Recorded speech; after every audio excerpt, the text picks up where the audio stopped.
across the UK, on DAB+, on YouTube, on your mobile, and on your side.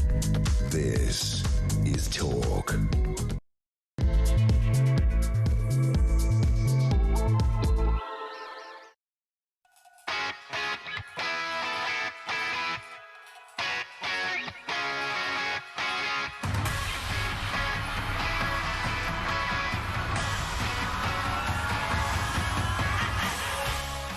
Two minutes past 6. Happy Sunday, one and all. I'm Mark Dolan, and this is Talk Breakfast. A big 4 hours to come.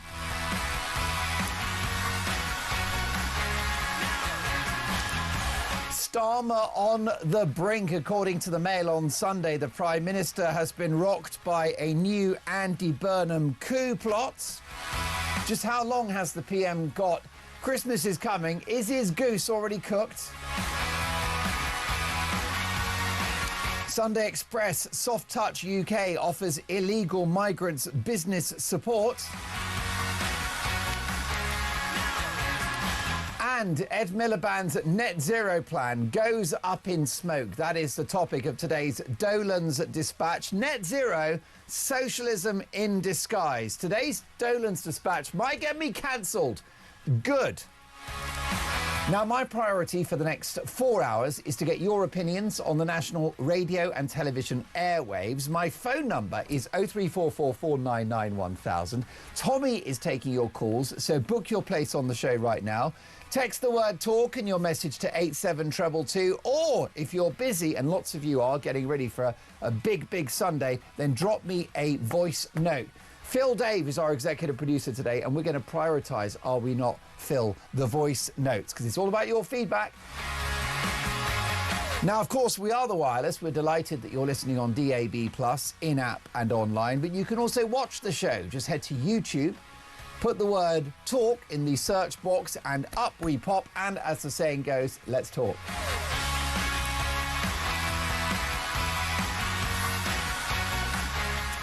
And at 4 minutes past 6, let's take a look at today's front pages. And the Sunday Times, Andy Burnham eyes a seat for Westminster return before crucial May elections. Andy Burnham, the mayor, of course, of Greater Manchester, still wants to return as an MP before May's local elections, when a Labour collapse would trigger a leadership crisis for Sir Keir Starmer.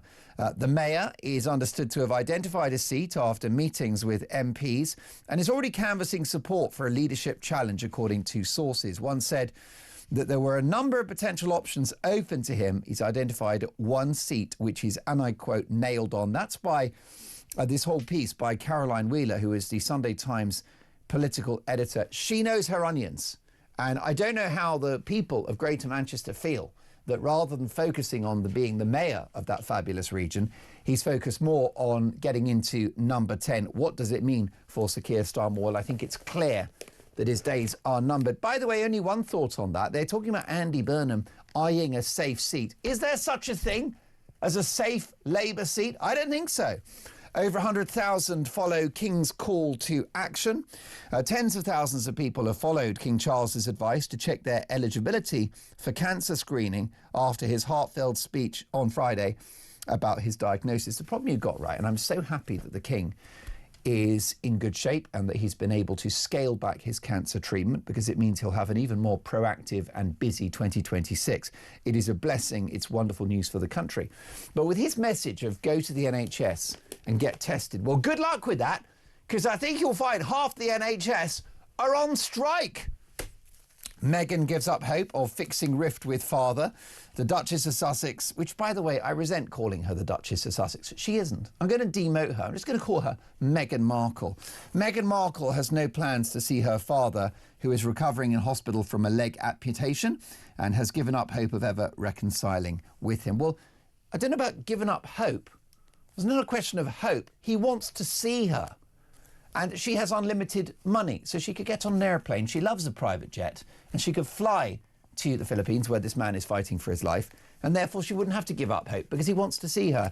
What an incredibly devious human being she is in my opinion.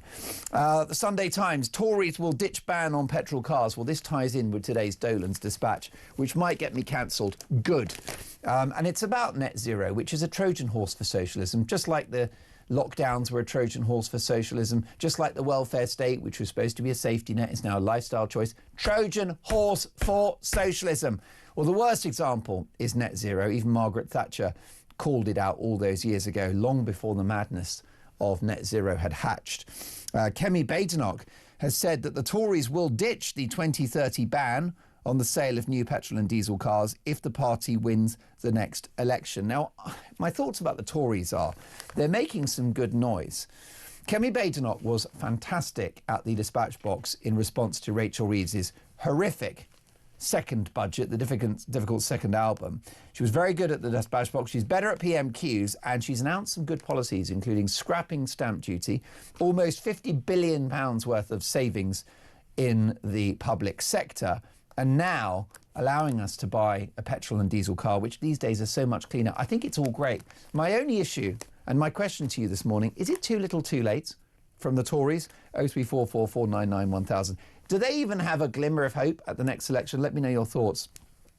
Foreign sex offenders have been protected by rights laws is the other story in the Telegraph. The human rights of foreign sex offenders have been prioritised over the safety of British women and girls, says the Home Secretary Shabana Mahmood. No sugar Sherlock. Thank you, Labour Party, for waking up to this nightmare. Apparently it was racist to point this out before. Who knew? Surgeons operating 1 day a week as NHS grinds to a halt. What a joke, our health services. I've had enough of our health service. I love the staff. I love the nurses and the doctors. But they're not treating us. We're getting sicker. The junior doctors are going on strike, even though they've had a pay rise of 29%. And these are the good people, folks. Do keep up. Sunday Express, Soft Touch UK offers illegal migrants business support. Brilliant. Welcome to the clown world. The Observer, to ban or not to ban, social media debate splits the government. This is about whether we should ban social media for under 16s. I'm undecided about it. In principle, I don't think that kids should be on TikTok and Facebook and X. However, a government ban, this is the same government that wants ID cards, like a digital ID, same government that wants facial recognition cameras in every town. I think it's the thin end of the wedge if you start banning access to social media for some groups. What about others? What about the dangerous far right, of which the Prime Minister is so concerned?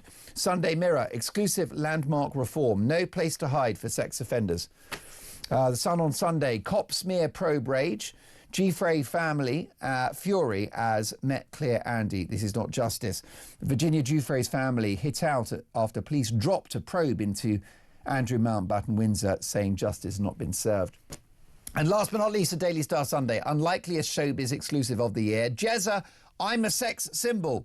Creepy TV star Jeremy Clarkson reckons he has picked up a swathe of female admirers since he started hosting Who Wants to Be a Millionaire?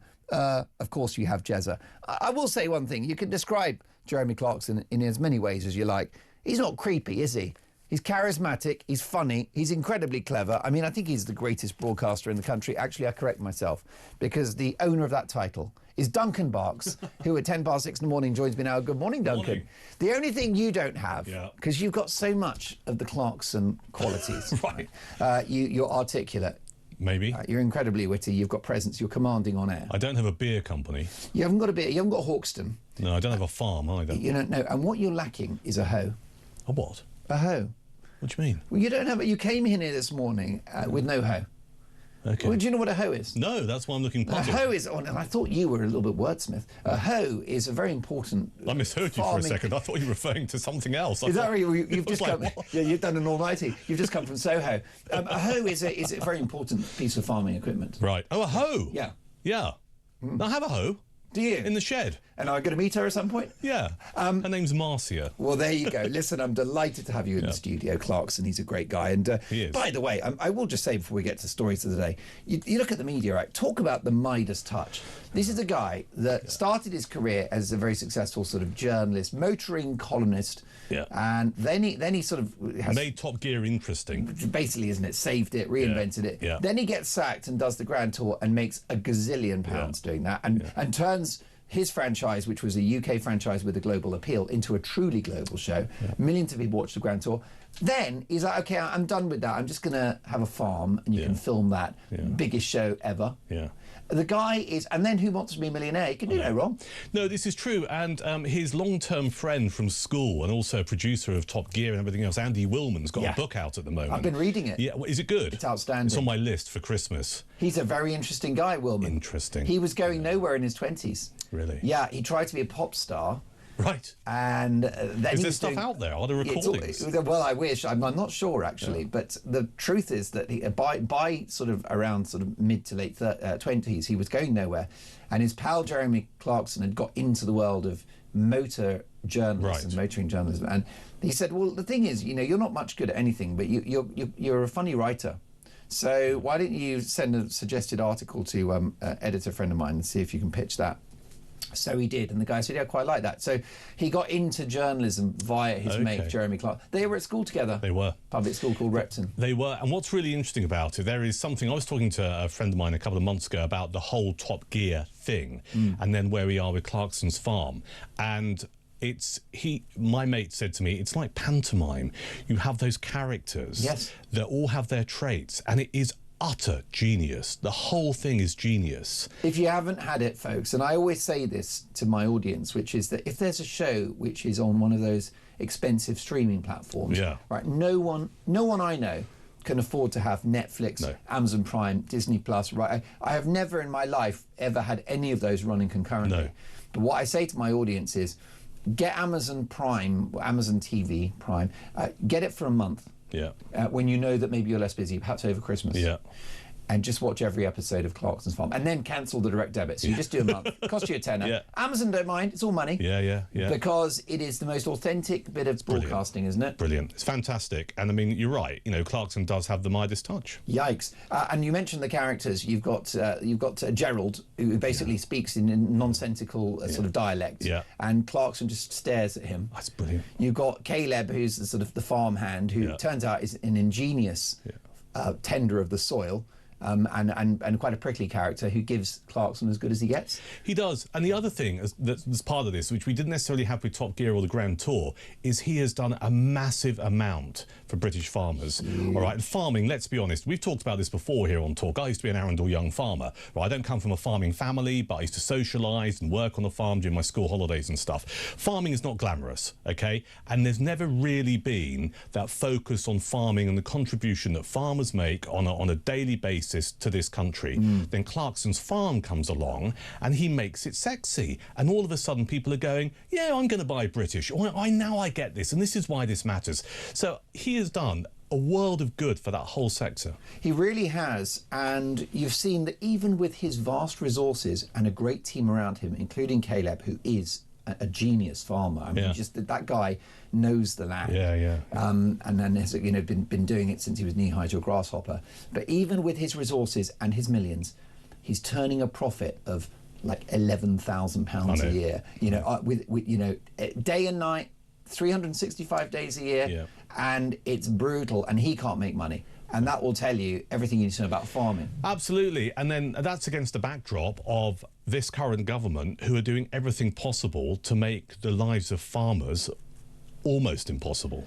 Well, definitely. I got into hot water recently for describing Sir Keir Starmer as a wicked liar. Now, it's open to debate about that, and perhaps I should just say that he's, that he's been politically dishonest. What I will say is that some of the policies are wicked, because the inheritance tax rate on the farmers is cruel, and this is a beleaguered sector who are struggling with seasonal changes, unpredictable weather, animal health breakouts, and then of course inflation, the cost of fertilizer, all of that's gone massive amount of regulation, the huge regulation. So there's no, and then they get clobbered with the inheritance tax rate, which has caused some farmers to take their lives. So you're so right, he's done that. I've got a question for you about about Jeremy Clarkson, which is actually in the news, which is that he has banned every Labour MP from his pub, right, which is of course all part of his farming empire, where he sells his Hawkston beer, and he's banned them apart from one, and that was one Labour MP who voted against against the inheritance tax. That's right. Rate. Well, there's a campaign, isn't there, across the hospitality sector I was reading about, where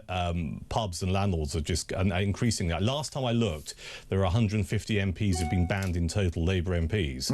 And you've just got landlords, as a result of what they're doing to the hospitality sector. I know people who run pubs, okay? Yeah. It makes me really, really angry. I got quite depressed last week. I had a meal with someone who runs some pubs, and I went from being depressed to really angry about how they're looking at stuff just going, I just don't know how much longer we can put up with this. No. And these are people who work hard and have built up a business, you know, they're not massive chains or whatever. No. You find yourself thinking, this is so wrong.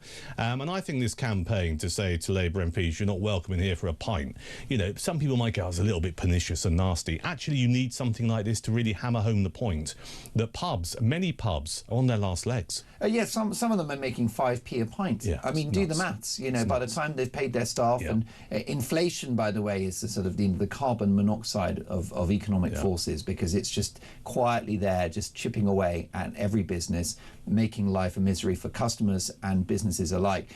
And so, yeah, and the big thing with the hospitality, the Nix raid from the whole Halloween budget particularly affected young people, because in hospitality, in order to save money, they've laid people off. And it's predominantly under 30s who work in hospitality. So that will be youngsters, you know, they get out of school, they get out of uni, and they want to get, you know, into the world of work.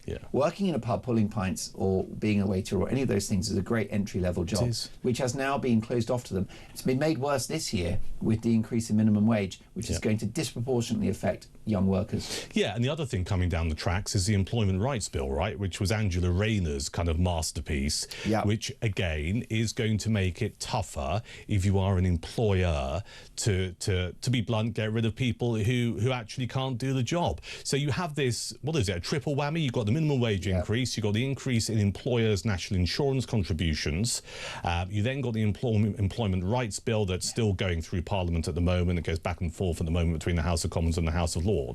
And the other thing you've got, which was announced in the budget last month, is we had Rachel Reeves going, oh, I'm going to reform the business rates mechanism, and she said it's going to be better for pubs. And now you have landlords coming out going, hang on a second, you removed the discount that used to exist, so consequently I'm paying more, or I will be paying more, than I have done for my business rates. So you've got all of this battering pub chains and small pubs and landlords and stuff, and I think ultimately that we're going to see pubs close. And if you look at some of the figures from the British Beer and Pub Association, they talk about a number of closures a day, potentially in 2026, unless that sector receives a lifeline. And I think which it won't. It won't, because these people, and I talk about the government, simply don't understand it. And I think we've fallen into a trap in many areas of our society where people go, pubs, it's all about boozing. It's not all about boozing. I drink in pubs. I've talked about this before. I live in a place called Chichester in West Sussex. I have two pubs, luckily. Well, one's a pub, the other's a tap room, which is a slightly more trendier affair, all right? And I go to both, and I'm certainly not trendy. And there are men in there who live alone or who are widowed, and they go there and have a couple of beers of an evening, because that's the only time during the day they have any social interaction. All right, these places are hubs in a community. Roll into that, a lot of pubs raise money for local charities, doing fundraising events and darts nights and stuff. And also, one of the pubs I go to, you know, does live music. All right, so you've got a performance space there for local bands. Some of those bands are young bands as well. So it's not just about people going out and going on the lash or whatever. These facilities, these venues, these pubs have a massive part to play. And the thing is, if we look at the predictions in terms of how many are going to close next year, they never come back. Right, once they've gone, they've gone. Exactly right. They turn into housing, they become like a Tesco Express. Yeah, convenience store. And what pubs are is critical social infrastructure. Yeah. It's devastating. Duncan, one thought though on the Clarkson MP ban, right? Everyone's very amused by it. His post on X has gone viral. Yeah. But what if the shoe was on the other foot? Like if we had a Reform UK government and you got landlords saying all Reform MPs are banned from this pub, you know, and then there's also, you know, and I took a couple of calls about it on Friday, people saying that what we should have is a general strike to get rid of this Labour government. Right. And I'm sympathetic to that, right? Yeah. Even I would down tools, switch off the microphone. But I just wonder whether that's a worrying precedent to set, because it's ultimately it's the government of the day. They are in the administration of the governor's country, they have a mandate. So does that concern you at all? Jeremy Clarkson, is that the hypocrisy of the right doing cancel culture? That's a really good question. But I think it's not about right or left. It's about a situation and whether or not people have had enough. All right. And already, you know, if you look at some of the local councils that Reform UK are currently running off the back of last year's earlier this year, wasn't it? I'm getting confused. The May elections earlier this year. They got control of around 10 to a dozen councils, places like Kent, places like Lancashire as well. They're already encountering opposition from the civil servants who work within those councils. So, you know, I think what's good for the goose is good for the gander. You know, if you reach a point in any situation where you think something needs to be done, then actually you need to be a little bit unpalatable in your behaviour. That doesn't mean you have to be violent, but it does mean sometimes drawing a line in the sand, going enough is enough. And you know what? If Clarkson wants to do this, fair play to him. You're absolutely right to raise it. Is it an issue of hypocrisy if we ended up with a Reform government and people on the left, you know, I mean, can you imagine a Reform MP being welcome in parts of London? I can't. But it's people's right to protest in that way. You know, if you consider it's right on one hand, you've got to consider it's right on the other. Well, definitely. And Keir Starmer's definitely got history with pub landlords, because it was during the pandemic that a pub landlord in Bristol refused to serve him and, in fact, chucked him out of his pub over his enthusiasm for the lockdowns. Another Trojan horse for communism that I'll be tackling in today's Dolan's Dispatch at 8 a.m. Sean in Gloucester, I was just asking earlier, is there any hope for the Tories? Good morning, Mark. The Tories have finished. They might have one or two policies and people that are good, but it's what goes with it. In 2019, it was get Brexit done, but we had net zero through the back door. Labour will be annihilated. Their betrayal, lunacy, lies, gaslighting and sheer stupidity will wipe them out. Reform are our only hope, and even if they only achieve 10% of what they say they will, we'll be infinitely better off. Pauline, good morning, Pauline. She says, I'm 61, voted Conservative all my adult life, but terminated my membership 3 years ago. For me now, Reform is my only sensible choice. We need change in this country and a government that will sort the mess out that the Conservatives and Labour have given to us. And Nick in Loughborough says, good morning, Mark. Starmer's attack on farms is purely a land grab based on Miliband's ideological thirst for net zero. It's pure evil, underscoring the malevolence of this disgraceful government. And last but not least for now, Mick in Wallington. Good morning, Mark. Starmer and his disciples are members of the Fabian Society, the Labour quasi-Freemasons, with a failed ideology whose motto is wolves in sheep's clothing, meaning duplicitous purveyors of snake oil. Easy for you to say, Mick. Thank you for your texts. We've got more next. Is the Labour Home Secretary, Shabana Mahmood, far right? This is Talk Breakfast.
the UK. On DAB+, on YouTube, on your mobile, and on your side. This is Talk. You are listening to Talk Breakfast. It is 6:27. Mark Dolan with you until 10 a.m. We've got a very, very busy show coming up. Sun on Sunday, cop smear probe rage. This is not justice. Virginia Giuffre's family hit out after police dropped a probe into Andrew Mountbatten Windsor, saying justice has not been served. Sunday Express, Soft Touch UK offers illegal immigrants business support. You couldn't make it up. Tories to ditch ban on petrol cars, which is the topic of today's Dolan's Dispatch at 8 a.m. And this in the Sunday Mirror, exclusive landmark reform. No place to hide for sex offenders. Sex offenders will be hunted down and held to account in Britain's biggest crackdown on violence against women and girls. Home Secretary Shabana Mahmood reveals that more offences will be disclosed to new partners. All police forces will get specialist units and squads will track down online predators. She declared this is a national emergency. But, you know, the Sunday Mirror are actually not telling you the whole story there. This is a bit of gaslighting from this left-wing rag. Because if you look at the Sunday Telegraph, we get to the meat and two veg of it. Foreign sex offenders have been protected by rights laws for too long, says Shabana Mahmood. That's the real story. I don't know why the Mirror are so woke that they won't run that. That is actually what Shabana Mahmood, the Home Secretary, is saying. And of course, Duncan Barks, she is right.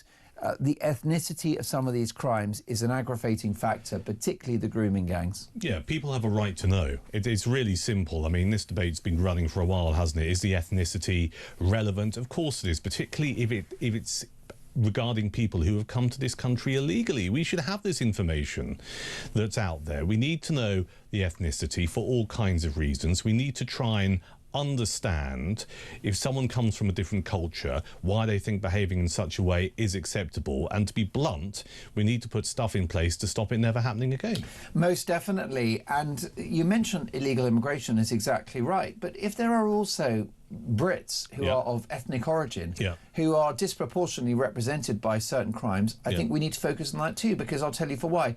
If white northeast men were particularly noted for a targeted crime, then I think that would be a relevant factor that should be pursued by the police. Any group that have identifiable characteristics should be called out. That's called policing.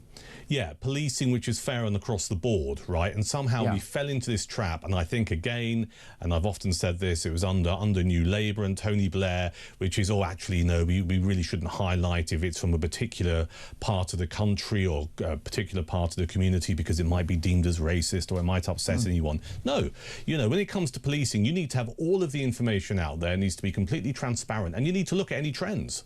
You most definitely do. For example, any police officer worth their salt in our big cities will be looking at Albanian drugs cartels.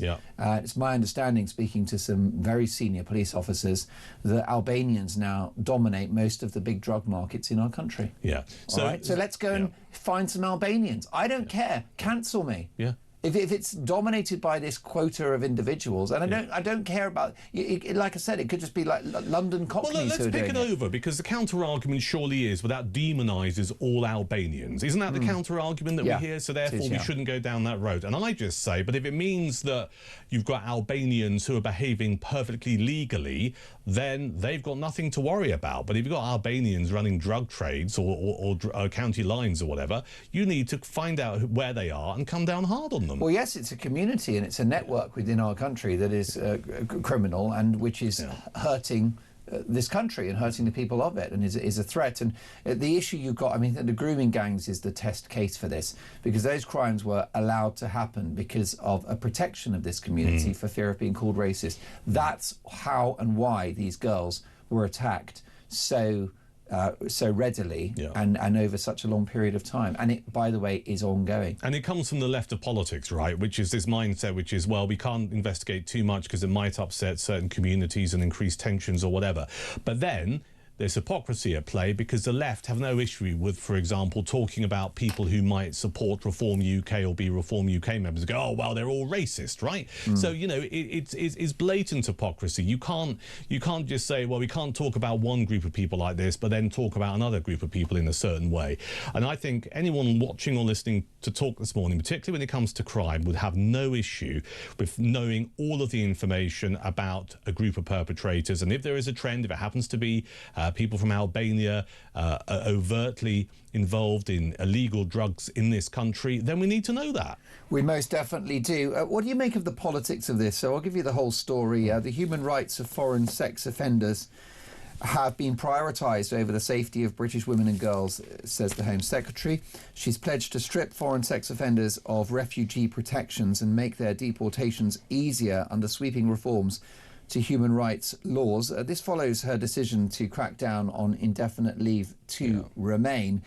I mean, if Reform had been saying this 5 years ago, they'd have been called Nazis. Now it's being rolled out by a Labour Foreign Secretary. Yeah, and you've hit the nail on the head. It's that R word again, Reform. If Reform weren't where they are in the polls at the moment, you wouldn't have our Home Secretary saying anything like this. But they are absolutely petrified of Reform UK, Nigel Farage's Reform UK, particularly in what have always been those Labour heartlands in the north of England, and they're chasing their tail regarding what they can do or what they think they can do to try and stem the growing support for Reform. And the problem they have is that Shabana Mahmood can say whatever she likes, but Labour don't have a track record, do they? Nope. In any of this. So I think most sensible people or most of the electorate will just go, you're only saying this. They can see through it, Mark. They're only saying this because they're frightened of Reform. Most definitely. And what's also concerning, and I'm very happy with the language of Shabana Mahmood, shall we, you know, on this show and on this channel, shall we call it out when Labour are doing good things? Would that be controversial? I mean, am I going to get cancelled for that? You know, what she's saying, foreign sex offenders have been protected by rights laws for too long. Well done to this Labour Home Secretary for saying that.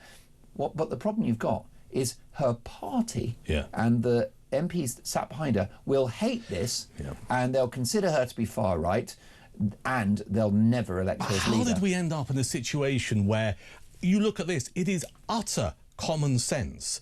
Okay, foreign sex offenders have been protected by rights laws. That is not right. Let's do something about it. And how we ended up in a situation where you have a big chunk of Labour MPs, and you're absolutely right with your assessment, who'll be going, that is far right. It's not far right. They'll say, this is not the Labour Party I recognise. This is not why I joined the Labour Party. She's just cancelled herself, by the way. She has. Well, she will not win the leadership election. No. She's absolutely. And I mean, fair play to her, because she's not stupid. She knows full well that by going out on the limb and saying this, she is not going to get the support, if she were to run to replace Keir Starmer, from the rump of Labour MPs, the backbenchers, which then leads you... What I find interesting about what you've just said is that if a load of Labour MPs go, this is not why I joined the Labour Party, well, what did you join it for? And what does your party actually stand for? Are you saying we are the party that puts the rights of foreign sex offenders above the victims? That's exactly what they are the party of, in my opinion. And I know they would deny that. We'll be speaking to a Labour supporter later in the show. What I also don't like from the Sunday Mirror is that they basically selectively edited the Home Secretary. Yeah, well, okay. I mean, this is their exclusive, right? She's given them the story, and yet they haven't said the true bit out loud.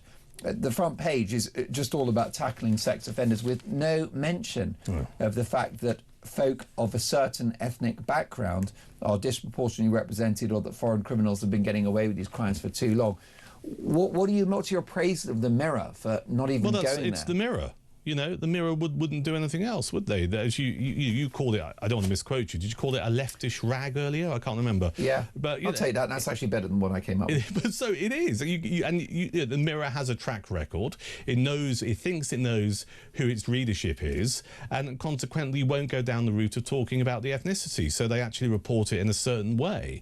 I'm not completely surprised by it, but I do wonder how out of kilter it is with the majority of people in this country. You know, the idea that, you know, if you're left of centre or Labour supporter, that this is not an issue for you, the ethnicity side of offenders or whatever. Of course it is.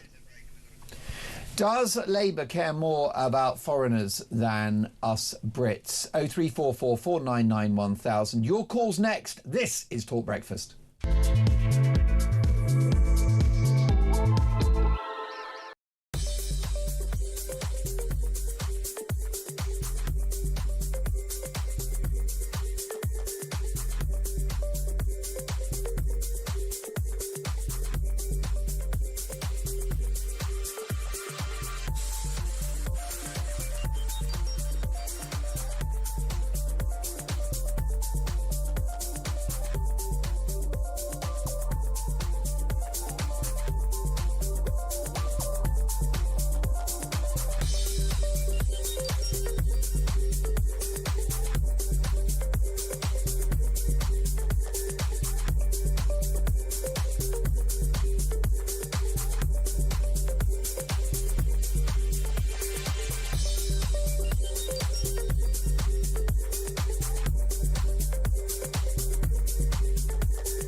Across the UK, on DAB+, on YouTube, on your mobile, and on your side. This is Talk. Talk Breakfast, Mark Dolan. Lovely to have your company here till 10 a.m. Dolan's Dispatch at 8 a.m. Net Zero, the Trojan horse for socialism. You will not want to miss that one, let me tell you. Front page of today's Sunday Times. Andy Burnham eyes a seat for Westminster before crucial May elections in a bid to replace Keir Starmer as Prime Minister. Here's a voice note from Pete. Take it away, Pete. Good morning, Mark. Andy Burnham. Well, you know, this is desperation from Labour, isn't it? Real desperation. I mean, the old saying always goes, doesn't it? You can't polish a turd. Well said, Pete. I can't disagree. And regarding the state of our pubs at the moment, here's a voice note from Nick. Morning, Mark. It's Nick from Loughborough. I'm convinced that this government would happily see pubs closed because they have traditionally been the working man's parliament, and the government cannot bear the thought of people sitting around talking about the nonsensical policies of this government. So they see them as places of sedition, and they must be shut down. Think back to 2020 when they closed the pubs in lockdowns. This was nothing to do with the spread of a virus. This was to stop people talking about the lunacy of the government's decision to quell a disease that was largely not fatal to most people. Have a good weekend, Mark. Nick, I'm with you all day long on that. And as I'm going to mention in today's Dolan's Dispatch at 8 a.m, that was another Trojan horse for socialism, was the COVID lockdowns, quite egregiously so. Terry in Slough, good morning, Mark. I'm 76. In my opinion, this is the worst government I've seen in my lifetime, and I've seen some terrible ones. I wouldn't trust this useless, incompetent Labour government to run a jumble sale, never mind this great country of ours. Cliff in Berkshire, good morning, Mark. I would hope that if people of Irish heritage and Catholic religious beliefs were committing sex crimes, for example, I'd want it reported in the media so that I could speak out against the perpetrators, because a few offenders could get my cohort a bad name. Well, you're so right, Chris. If you're looking at child sexual abuse, then you should focus on the Catholic Church. That is white Roman Catholic priests who should be targeted by cops because it's a problem within that community. And the same has to happen if you are a person of colour. And of course, it hasn't happened in regards to the Pakistani Muslim rape gangs whose ethnicity was a shield behind which they committed their crimes.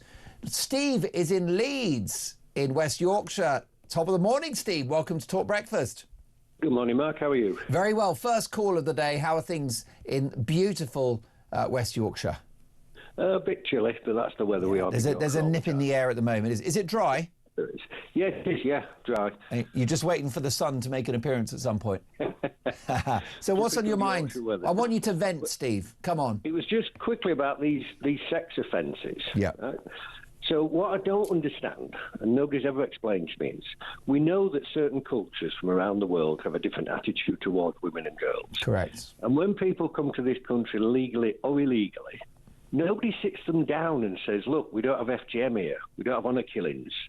We don't have first cousin marriage. We don't abuse our women and treat them like dirt. Nobody actually does that, and I don't understand why. Because so many times you hear the court, so many times you hear them go to court and they stand there and they go, well, the reason I did it is nobody told me.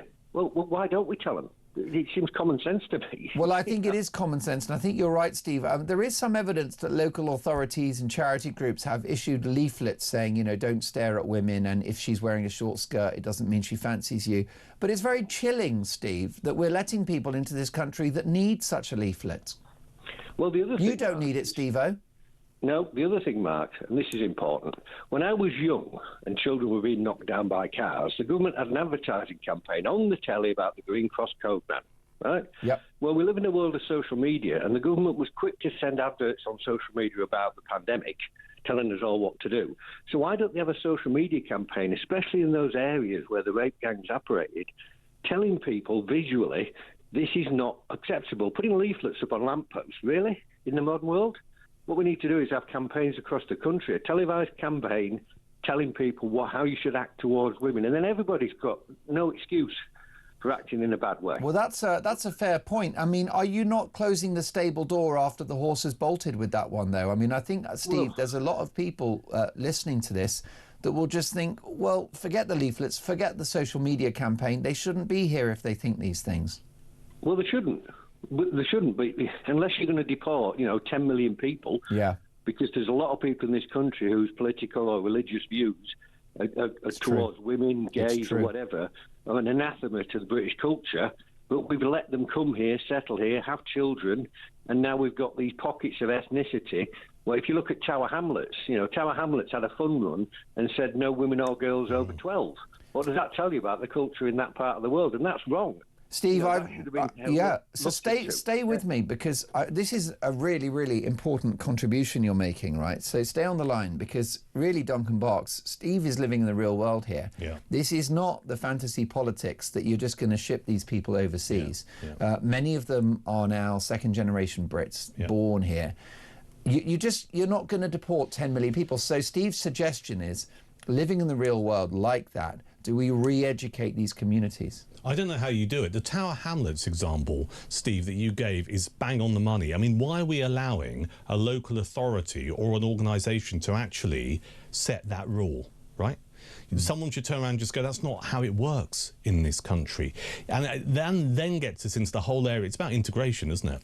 And integration has not worked over the decades. Now, I don't know the reasons behind that, but you can make the point that I think if, for example, if you or I went to, let's say, a different country with our wives, and we were told that our wives had to cover up to go into a place of worship, we do it, right? Because that's what you do in someone else's country. Those are the rules. That's what's expected. Yet it seems in Britain, it's almost coming back to bite us on the backside, right? Because we have been so tolerant and so understanding that it's gone too far in the other direction. And now we're in a situation where, you have a fun run in a place like Tower Hamlets, where you've got people dictating that women or girls can only do this or can only do that. How does that happen? And why do local authorities not get involved, or the government, and say, that's not how we do things here? Yeah, I mean, Steve, it's very interesting, what you've said about how we should just, re-educate these people. I mean, a lot of that could happen in school, couldn't it? It could. I mean, that was the point I was going to make. When I was young and went to school, right, it was seen as okay to make fun of gay people, the fairy in the class, because it was illegal to be gay, right? you educate the children go into adults and they educate their children. It's a generational thing. So, yes, you can't solve it tomorrow, but what we should be doing is instead of teaching kids about net zero and how bad it was that we created slavery, teach the kids the cultural values, and they'll go home and say to the parents, I think that's wrong, Dad. How would that go down, Steve, with some quarters of the British Muslim community that have, you know, sort of these quasi-political and community gatherings in which there's 200 men in the room and not a single woman? Well, at the end of the day, loads of people in this country are seeing their kids educated into different cultures that they disagree with. Yeah. But that's the way we've gone. We've taught children all these Diwali and Eid and all this lot in school, and we've had to put up with it. Well, guess what? If we go the other way and start teaching kids about British culture, British values, and their attitude towards women and girls, then the population would change. Some of them might not like it because some of us don't like what's happening now in school. Yes. But we wouldn't be rioting, would we? No, so what you think, Steve, is we need... I love your call. What you're saying is we need to accept that these people here, these communities are among us, most of whom, by the way, are moderate and make a great contribution, but some are extremists who don't. But what we do is accept that they're here and reassert British values at every level. Education, out there in the public sector, in the social space. That's what we've got to do. Reassert British values is what you're saying. Yeah, it is. I mean, if you think, what's that old saying? Give me the child till he's 5 and I'll give you the man. Wow. God, Steve, you're on fire this morning. Great. Duncan, well, your final thoughts on this? Well, I think Steve's hit the nail on the head. I mean, I mentioned earlier it comes down to integration. It does. I think we have become too scared as a country and as a society to say to people who either have come to this country from another country with a different set of cultural beliefs or values, or maybe second-generation immigrants or whatever. We have become too scared just to go, we don't do that here. That's not how we live in Britain. We become scared to do it for all of the reasons we know, because you might be accused of being racist or xenophobic or not understanding. And I think some of the divisions we see in society now, and you mentioned the word extremist, we're not talking about people who are moderate, we're talking about people who go, no, this is how I'm living my life, what are you going to do about it? That's how we've ended up in this situation. Steve, thank you for a brilliant call. Stay in touch, we'll speak again soon. 03444991000. Do this government care more about foreigners than homegrown Brits? This is Talk Breakfast.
We need to have a conversation about class in this country and not about the colour of your skin. I think it's totally distracting from the real issues. The Harris playbook, right? They have Beyonce, we've got Lenny Henry.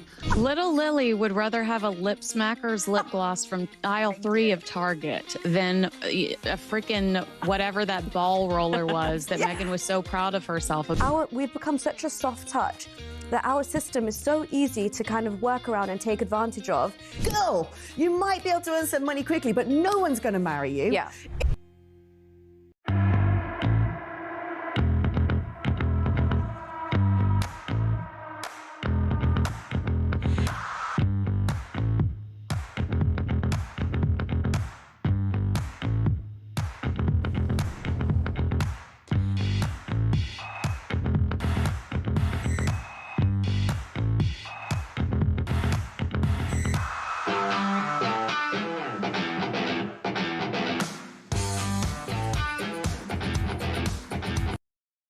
across the UK.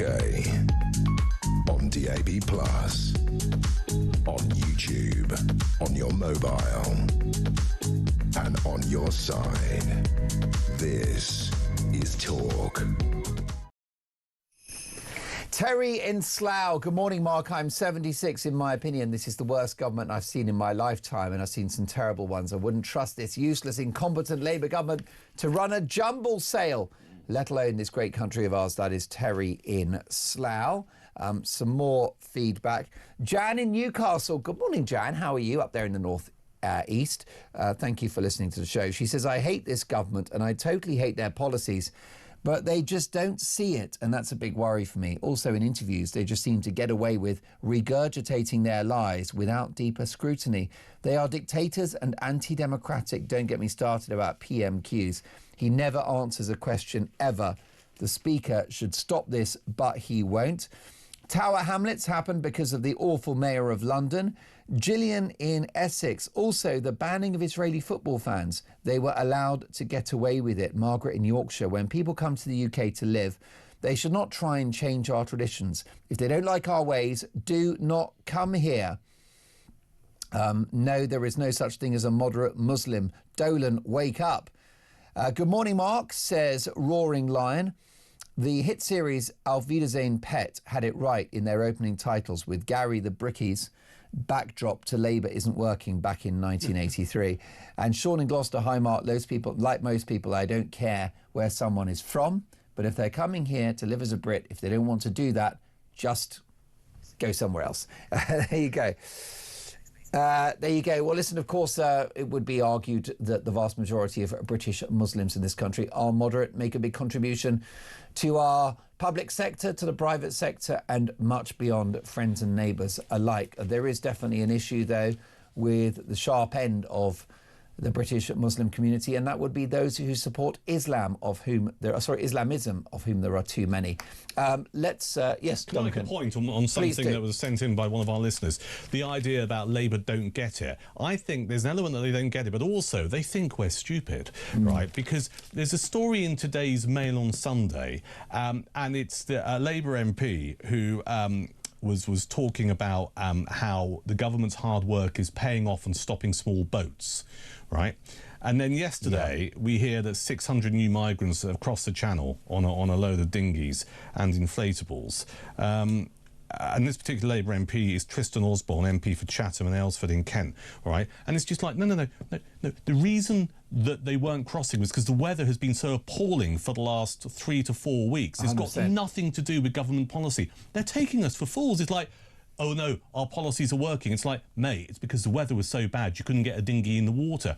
And I think there's an element from one of our contributors there, you know, they don't get it, but also they think we're idiots. They do, and I think the red flag for me is a Labour MP called Tristan.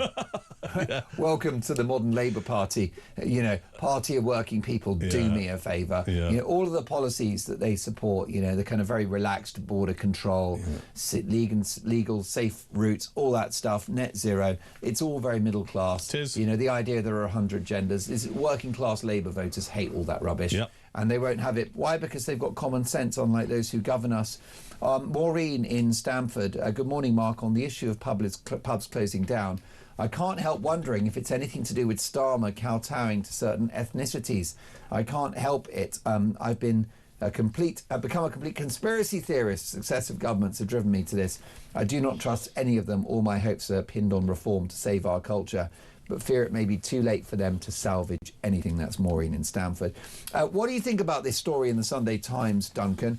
Andy Burnham eyes a return to Westminster as an MP and a bid for the leadership of the Labour Party. I think he's a snake, and I think he's an idiot, all right? Because this is not the first time... What, your eyebrows are just shot up. I know. Sorry, was that a bit too harsh? Language from Duncan Barks. Because, look, if you want to become the next leader of the Labour Party, you don't do what Andy Burnham has already done, because he tried once to get this idea of I'm the man to replace Starmer, and he launched this this kind of leadership bid a couple of days before the Labour Party conference earlier this year in Liverpool.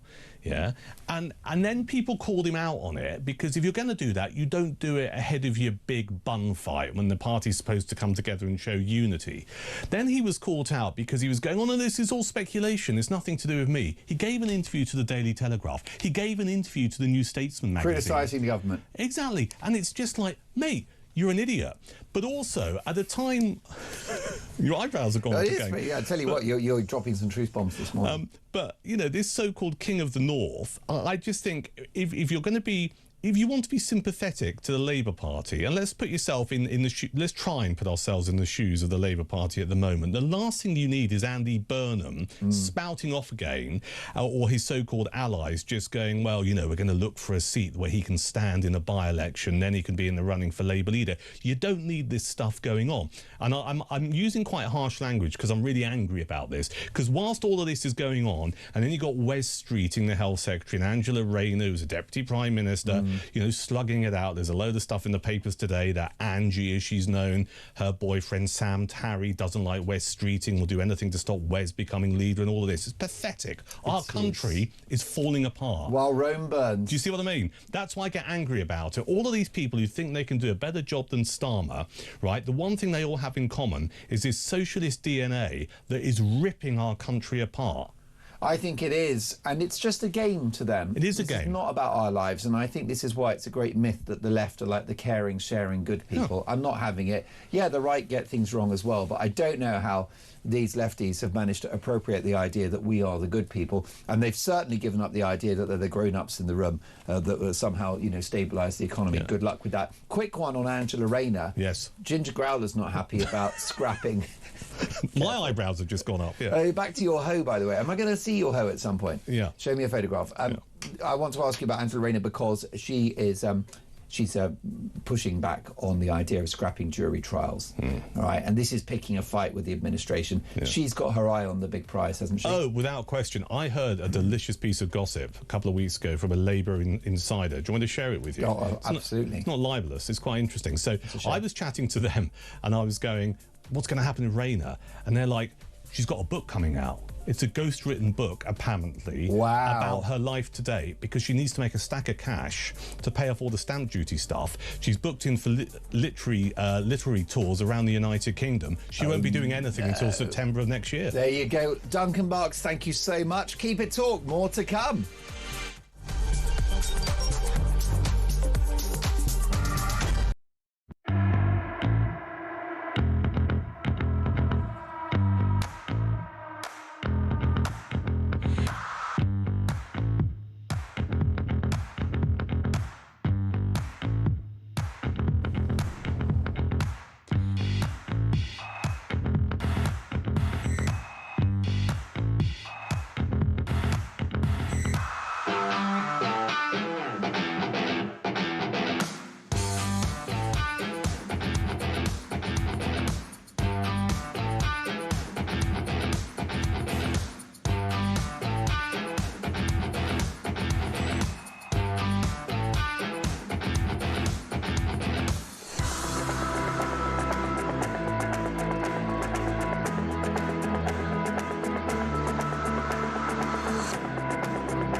across the UK.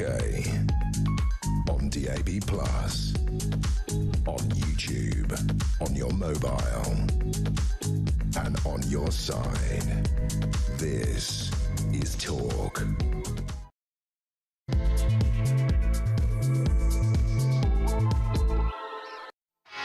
7:03, top of the morning. Happy Sunday, one and all. Mark Dolan with you on Talk Breakfast until 10 a.m. A big 3 hours to come. And breaking this morning, the Home Secretary Shabana Mahmood has told the Telegraph newspaper that the human rights of foreign sex offenders have been prioritised over the safety of British women and girls. We've got the inside story. The Conservatives ditch the ban on sale of new petrol and diesel cars. Kemi Badenoch's got her voice back, but is it too little too late from the Tories? Starmer on the brink as Manchester Mayor Andy Burnham plots a return to Westminster as an MP before the May elections. Meanwhile, leadership hopeful Angela Rayner attacks the government's plans to scrap jury trials. Just how long has Starmer got? Meghan Markle has no plans to see her father Thomas Markle Sr. as he battles for his life in an intensive care unit in a Philippines hospital. And the migrants are back, hundreds crossing the channel, putting paid to the idea that this Labour government had somehow miraculously stopped the boats. And today's Dolan's Dispatch, Net Zero, the Trojan horse for socialism. Ed Miliband is the most dangerous politician in the country. That is today's Dolan's Dispatch at 8 a.m. I promise you, you won't want to miss it. My priority for the next 3 hours is to get your opinions on the national radio and television airways. My phone number is 0344 499 1000. You can text the word talk in your message to 87222 or drop me a voice note. Does this Labour government have more of a concern for overseas people, for foreigners, than they do for homegrown Brits? Let me know your thoughts. You can watch us on TV as well. Just head to YouTube, search Talking Up We Pop, and as the saying goes, let's talk. And we'll kick off with some front pages, and I've got the Sunday Times. Andy Burnham eyes seat for Westminster return before crucial May elections. And also, over 100,000 follow the King's call to action. Tens of thousands of people have followed the King's advice to check their eligibility for cancer screening after his heartfelt speech on Friday about his diagnosis. The only problem you've got, these people turning up to their local hospital for a cancer screening, will find that half of the NHS is on strike. Good luck with that. Meghan gives up hope of fixing rift with father. Is the other story in the Sunday Times. The Telegraph, Tories to ditch ban on petrol cars, and foreign sex offenders have been protected by rights laws for too long, says the Home Secretary. Sunday Express, Soft Touch UK offers illegal migrants business support. Illegal immigrants are getting help setting up businesses and are being handed accommodation, food and travel assistance as part of a taxpayer-funded farce, according to an exclusive by the Sunday Express. The Home Office is so desperate for failed asylum seekers and foreign criminals to leave voluntarily, they're being offered help with launching their own firms, as well as accommodation for up to 5 nights in their home country. People removed to a host of countries, including Nigeria, Pakistan, Bangladesh and Jamaica, can also request someone to meet them at the airport and receive help finding and reuniting with their family. What an absolute joke this country has become. Sun on Sunday, this is not justice. Virginia Giuffre's family hit out after police drop a probe into Andrew Mountbatten, Windsor. Sunday Mirror, exclusive landmark reform, no place to hide for sex offenders, says the Home Secretary. The Observer, to ban or not to ban. The debate rages, folks, about whether to ban social media from the 16-year-olds and under, or under 16s not having access to TikTok and social media. What do you think about that? In principle, on paper, I like the look of it, but that would come from an authoritarian government that wants digital ID and facial recognition cameras in every town, so I'm not so sure. Mail on Sunday, Starmer rocked by new Andy Burnham coup plot. And Jezza, I'm a sex symbol, say the Daily Star Sunday. Jeremy Clarkson says he's very admired by his female viewers. Let's get reaction to all of the big stories of the day in the company of the fantastic communications expert and journalist and broadcaster, former star of Sky News no less, Linda Jubilee. Good morning, Linda. Good morning, Mark. Shabana Mahmood has been quite forthright in today's Daily Telegraph. She said foreign sex offenders have been protected by rights laws for too long. Quite a bold move from a Labour Home Secretary. Yeah, and I think she's the only one in the Labour government who's got the strength of purpose and the willpower and the vision to go ahead with this. It is clearly a problem. And although no one else has had the guts really to go forward with this, she knows perfectly well that Labour voters won't put up with this lack of activity anymore. There is such a big problem here, and it's a defined problem, and people are very clear, articulate and loud about it, that she really does have to act. But we shall see. The proof of the pudding will be in the eating. I think we both approve of this intervention on the part of the Home Secretary, particularly given that it was the ethnicity of criminals in relation to grooming gangs that protected them from their crimes. However, she's now cancelled herself within her own party. She's got no chance of becoming leader after this, has she? That's a shame, really, because although I'm a Conservative Party member, I was a former political activist, and my heart is on the side of conservatism. I do actually think that she's a good, strong politician. Well, yes, and we want to support good policies, even if they come from this government. Yeah, exactly right. But I think that she may have severely reduced her chances at any kind of leadership contest. But I don't know that she was really in the frame anyway. It seems to be boiling down to Andy Burnham and Angela Rayner. And even then it's not clear. The way forward is not clear. Yeah. We won't really know anything until after the May elections. Although I think we can hear some rumblings from the Andy Burnham camp about possibly getting into a constituency, which of course he has to do before he enters a leadership fight. But remember, although we're used to seeing Conservatives battle it out, believe me, it was not a good idea to change leaders quite so often. That meant that the public lost faith with us. The fact of the matter is that it is much harder to eject a Labour leader than it is a Conservative leader. They need more people against the existing leader. I think the figure is 81.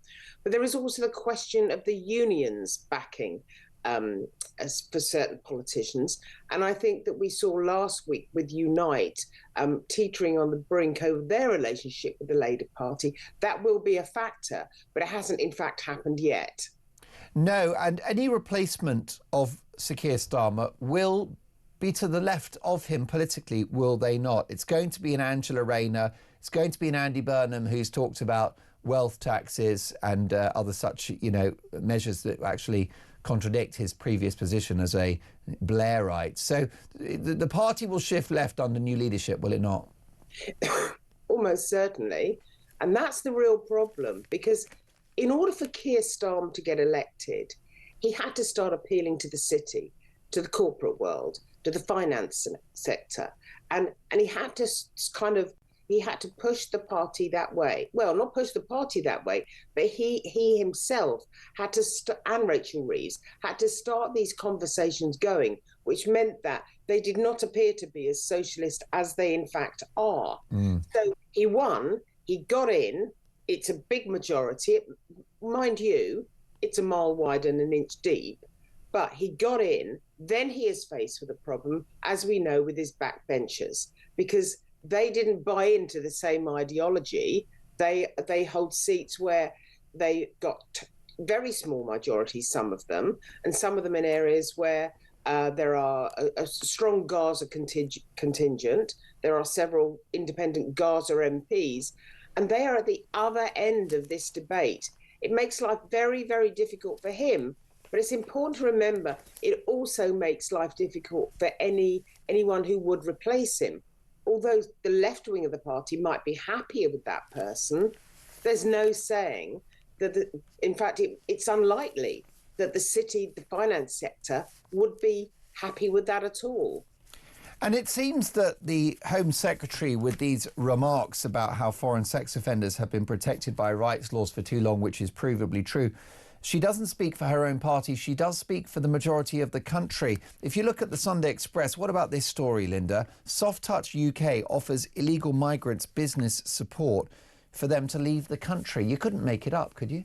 Yeah, and you see, the thing is, you know, that would be all very well if we were living in a thriving economy, if our own business sector had the support it needed, but it does not. You know, I was on air yesterday talking about the pub industry. I mean, they are really crippled by the situation at the moment. Not the big brewers, but the small independent pubs that give our life in this country a kind of vibrancy and colour and character. And look at our high street. Some of those businesses, they could do with business support too. They're not just a high street. That's not just a strand of retail activity. It is often the heart of the community, or at least it should be. So if all of that was supported, I wouldn't necessarily disagree with supporting business help for asylum seekers or refugees or foreigners, immigrants, whatever. But the fact is, we can't afford it now. We can't indeed. And I've been asking this morning, you know, is this government more concerned about immigrants than the indigenous British multi-ethnic population? And this from Colin, who says, Mark, of course, this government and past ones think more about migrants than British people. Have you lot not woken up and smelt the coffee? It's done on purpose to put us down and change the country into an Islamic state. When reform gets in, they'll have a big task to turn this round. There will be riots in the streets from these individuals. Colin, many would push back and reject the idea that there's an effort to turn Britain into an Islamic state. But what has happened, Linda, is we've had enormous net migration, legal net migration, over the last decade, and we've had the boats crisis, which could be, by the way, be up to a third of a million people in the course of this parliament. The public aren't happy. No, they're not happy at all. And I think that it's not so much that Keir Starmer cares more about immigrants than he does about people here. I think that would be a little bit unfair. But I think he knows that immigration is at the top of a very short immediate list of priorities for the British public. Now, the British public really care about immigration, so he knows he has to do something about it. But as I said earlier, he's hamstrung by the fact that he has to try and do something for the voter, for the people that, well, they're unlikely to vote him in next time round, because in my view, he won't be leader at the next general election. Yeah. They're unlikely to get alongside him. So unless he kind of moves ahead with some of his policies, and he's not doing very well with any of that, because he doesn't have the strategic vision to commit to a very strong pathway. Now, Shabana Mahmood does. She is a strong person, and she is clear about what she does. I think she's very clear and very fair. But Keir Starmer does not have a strategic vision. And if you don't have a strategic vision, then you are unable to form a proper tactical process in order to enact it. And that's where I think Keir Starmer finds himself, caught between a rock and a hard place. And I think that Shabana Mahmood gets it regarding unchecked legal migration and illegal immigration. She said it's her purpose in politics now to stop those boats. We'll see if it happens and whether her party lets her. But you've got another Labour MP who is the Labour MP for Chatham and Aylesford in Kent, which of course is an area and a constituency directly impacted by illegal immigration. His name is Tristan Osborne, which I think speaks for itself. And on Friday, he said Labour MP boasts, our hard work is finally paying off on stopping the small boats after a dramatic reduction in the number of boat crossings in the last few weeks. Of course, it's weather related, isn't it? Yesterday, 600 new migrants crossed the channel on a flotilla of mega dinghies and inflatables. Stopping the boats, they are not. No, and you're quite right to point out the weather factor here. That is exactly why the number of boats drops. It's got nothing to do with Labour policy. It's because the weather was so bad that many of those boats, those inflatables, could not launch into such severe weather. And it's very irritating for the public to listen to comments from Tristan Osborne when he says, you know, our policy is working, because they know, as well as the next person, that the weather was the biggest factor. So it just compounds matters, and this is politicians from all parties, if they act it disingenuously and they treat the public like fools.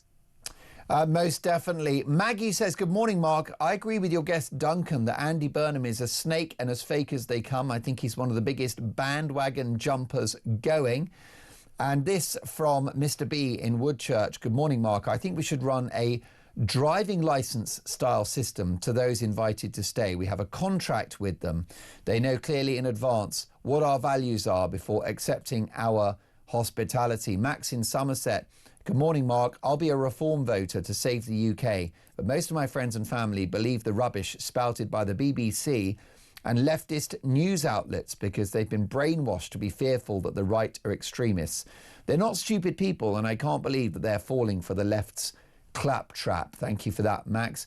Mick says, Mark, Andy Burnham is another cheek on the same backside, especially if he teams up with the Ginger Growler. They will double down on Marxism. Well, more to come on this. It is 7:19. This is Talk Breakfast.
We need to have a conversation about class in this country and not about the colour of your skin. It's the Harris playbook, right? They have Beyonce, we've got Lenny Henry. Little Lily would rather have a lip smacker's lip gloss from aisle 3 of Target than a freaking whatever that ball roller was that Meghan was so proud of herself about.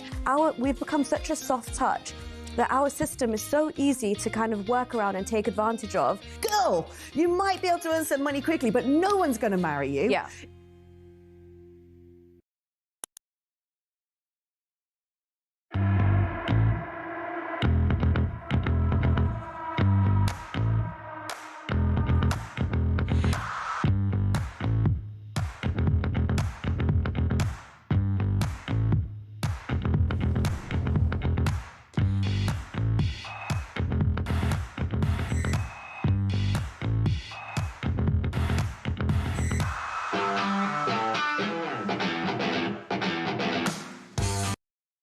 Across the UK, on DAB+, on YouTube, on your mobile, and on your side.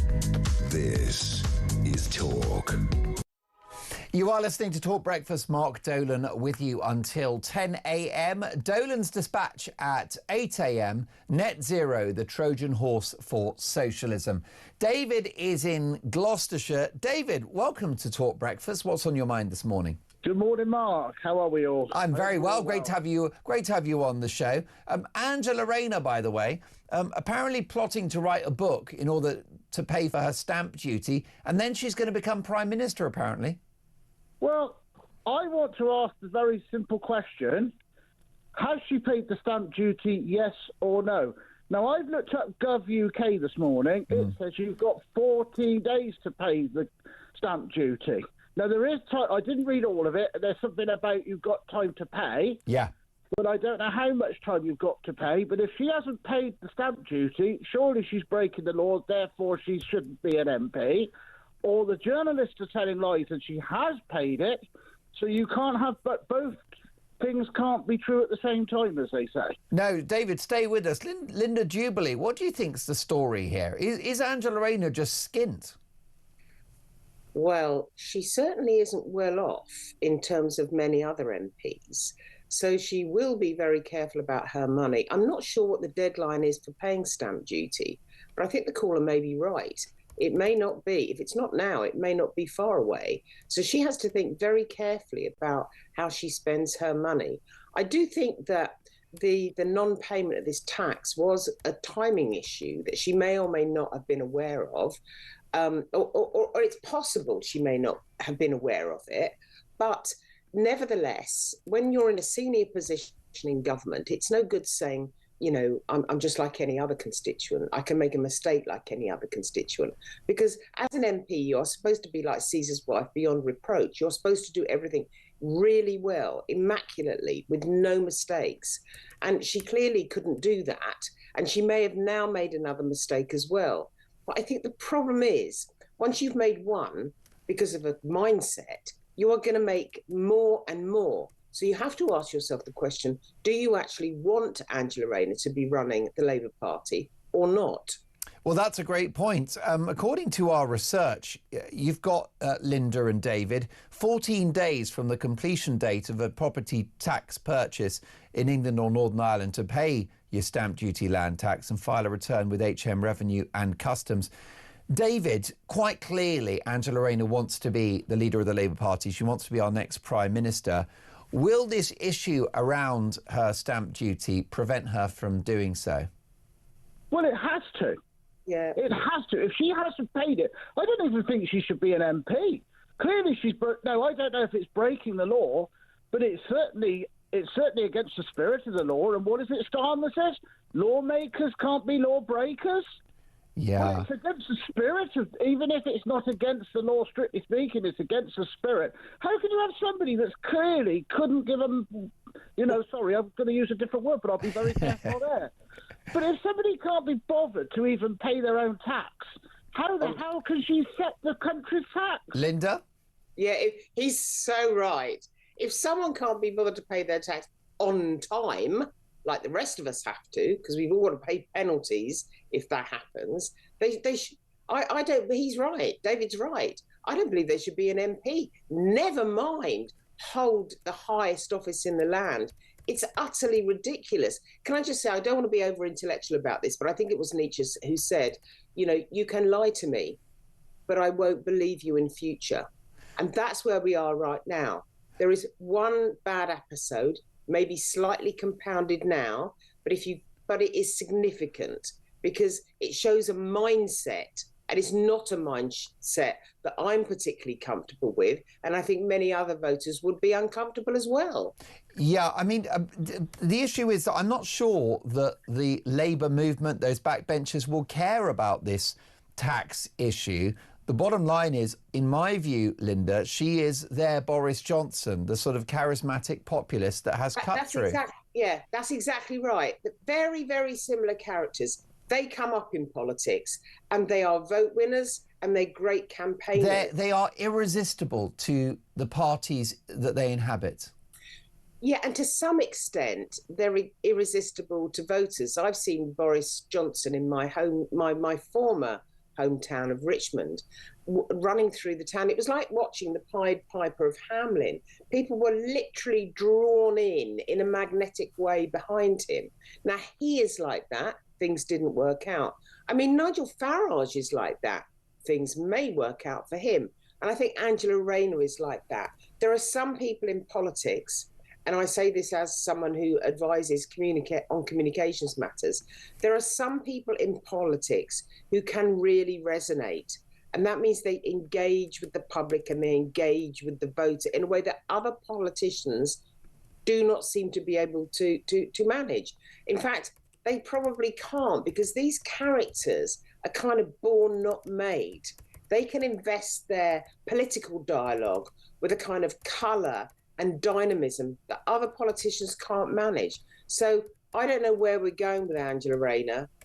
Maybe the backbenchers are behind her. I've heard it said that she can walk into a room and she's incredibly charismatic. But I'm not talking about that. I'm talking about matters of integrity, matters of character, and matters of honesty.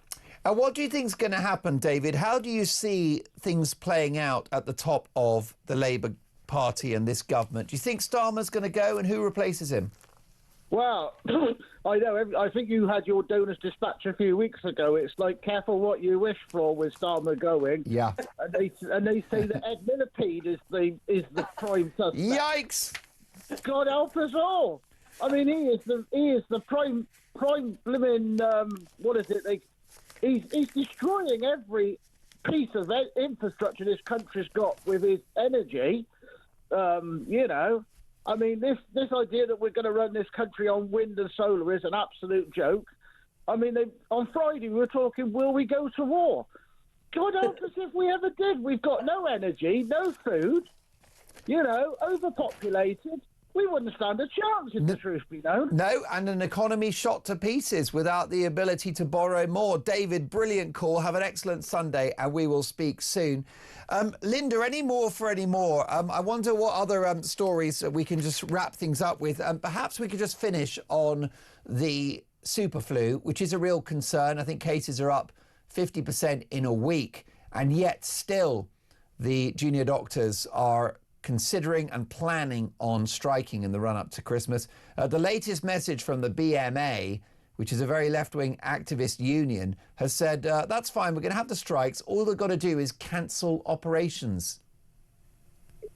That's so ridiculous. But to link it back to flu, I think it's so irresponsible. Yeah. I do understand their grievances, and I've read through the many of the reports on this subject. But the fact of the matter is, we are now in flu season. Now, I lived in Hong Kong, which is a flu epicenter, and it's where a lot of the zoonotic diseases that start viruses, which are very, very damaging to humans, actually begin. And we knew that this flu epidemic was going to be more serious than others because scientists can measure it before it gets to us. And so it has happened. We are now in the middle of a flu epidemic, an outbreak, if you like, that is very, very serious and will undoubtedly cost thousands of lives. So I think it is highly responsible for doctors whose oath is first do no harm to actually hold this strike and start talking about it in a way that is completely lacking in all empathy and compassion. They are indeed. I think it's madness, and I think the public will never forgive. Linda, we always love having you on the show. Communications expert, journalist and broadcaster, former Sky News star, no less, Linda Jubilee. Linda, have a great Sunday, and we will see you very soon. Next up, Meghan Markle dumps her father as he fights for his life in hospital. This is Talk Breakfast.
across the UK, on DAB+, on YouTube, on your mobile, and on your side. This is Talk. You are listening to Talk Breakfast. It is 7:33 and Meghan Markle has apparently given up hope of reuniting with her father as he battles for his life in a Philippines intensive care unit. The poor man's had an amputation. He's lost his left leg, it's my understanding. He's not well. He may have a further procedure, but his expressed dream of meeting Meghan before he passes has now looks to have been thwarted. Let's get reaction from Emily Ferguson, who is the royal editor of the Daily Express, which is outstanding for royal scoops. Good morning, Emily. Morning, Mark. What do you think the story is here? Why are we getting this messaging from Montecito in California that Meghan's given up hope of seeing her father? Well, I think she gave a handwritten letter which was delivered to him in the hospital earlier in the week. That's actually gone unanswered, which is very interesting given Thomas has regularly given interviews to the press saying all he wants is to reunite and reconcile with his daughter and see her one last time. But actually the letter's gone unanswered. So how true really is that? Most definitely. I mean, if you're fighting for your life in hospital, your dream is to see your daughter before you pass. A letter doesn't really do it, does it, for you? Not particularly. It's actually been revealed that Meghan deleted his number 7 years ago, so he hasn't even got that. She hasn't even got that number, and she feared that if she were to ring the hospital, that it would be overheard and potentially leaked. So she didn't want to do that. I mean, she could potentially have the means to get that phone number, but that hasn't happened.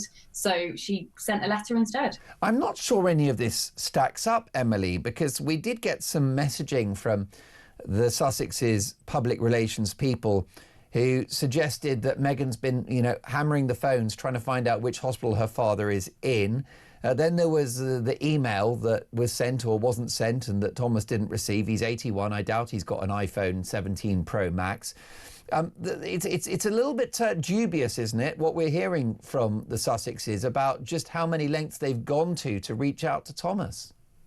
Yeah, last week was really quite extraordinary with the Sussex messaging, giving updates to the press after the Mail on Sunday splash the Thomas Markle interview. It was really quite hard to keep up with what was going on. But they insist that Meghan has really tried to reach out, like you said, ringing around the hospitals, and apparently she's tried to get in touch with him several times over the past 7 years. So but that doesn't stack up, does it, when this guy, Thomas Markle, says, I'm desperate to see my daughter. And then it's the strangest element of this. The Sussexes seem to have waged war on the Daily Mail and the Mail on Sunday, furious that their US editor, Caroline Graham, did an exclusive with Thomas Markle. They said that the Mail are basically kind of being Thomas Markle's puppeteer, which hasn't gone down too well.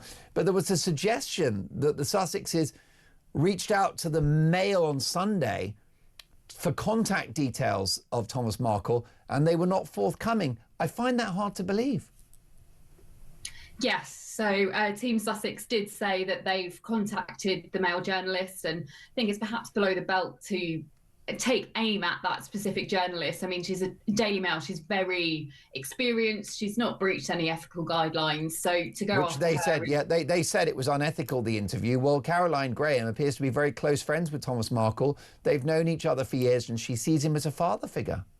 Exactly. But I think the issue at the root of this is Meghan blames her father and their breakdown of relationship on the amount of interviews that he has given over the years on her. So clearly that struck a chord and she's not happy again that he's gone back to the press. I mean, did you think there was anything unethical about the Mail on Sunday's exclusive last weekend with 2 weekends ago, I think, Thomas Markle in his hospital bed and his message to Meghan via that newspaper? Was it unethical? I don't believe so. I think it's a great scoop, to be honest. I think any of us would be delighted to have it. And as long as they've got Thomas's consent, the doctor's consent, I think it's fine. Yeah, I mean, I'm just puzzled the idea that the Mail would not assist Meghan Markle if she contacted the editor saying, hey, have you got a number for my dad? Your esteemed editor at the Daily Express would be very forthcoming if the Duchess reached out, I would have thought. I would imagine so, yes. Yeah, most definitely. You're taking that call, aren't you? Meghan Markle on line one. Yes, please.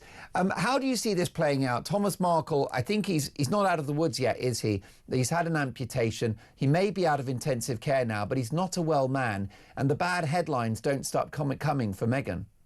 Yeah, it really is a tricky situation for her. I can't see her ever flying out to the Philippines to see him one last time, whether they'll be in touch on the phone and there'll be more letters. But I think she's waiting for him now to reach back. But from my understanding, the letter she sent wasn't all roses. It was a bit of a criticism as to why she hasn't been in touch before.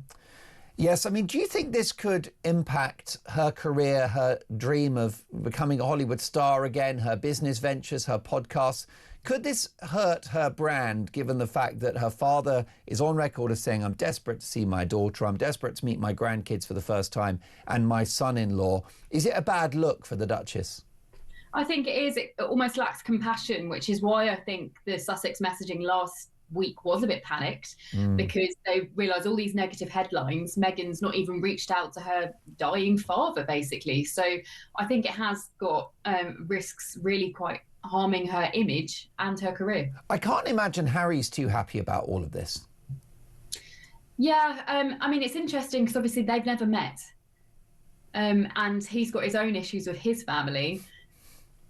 So, yeah, it's not a great look on either, really. Now, we have got good news, haven't we, Emily? And you reported on it brilliantly in the Daily Express this weekend. And there's some great royal stuff in the Express today as well, Sunday Express. And it's Charles's positive cancer outlook. He's not in remission, but he's able to scale back the treatment. What are the implications for his reign, given the fact that he'll have more time, energy, and longer to be king?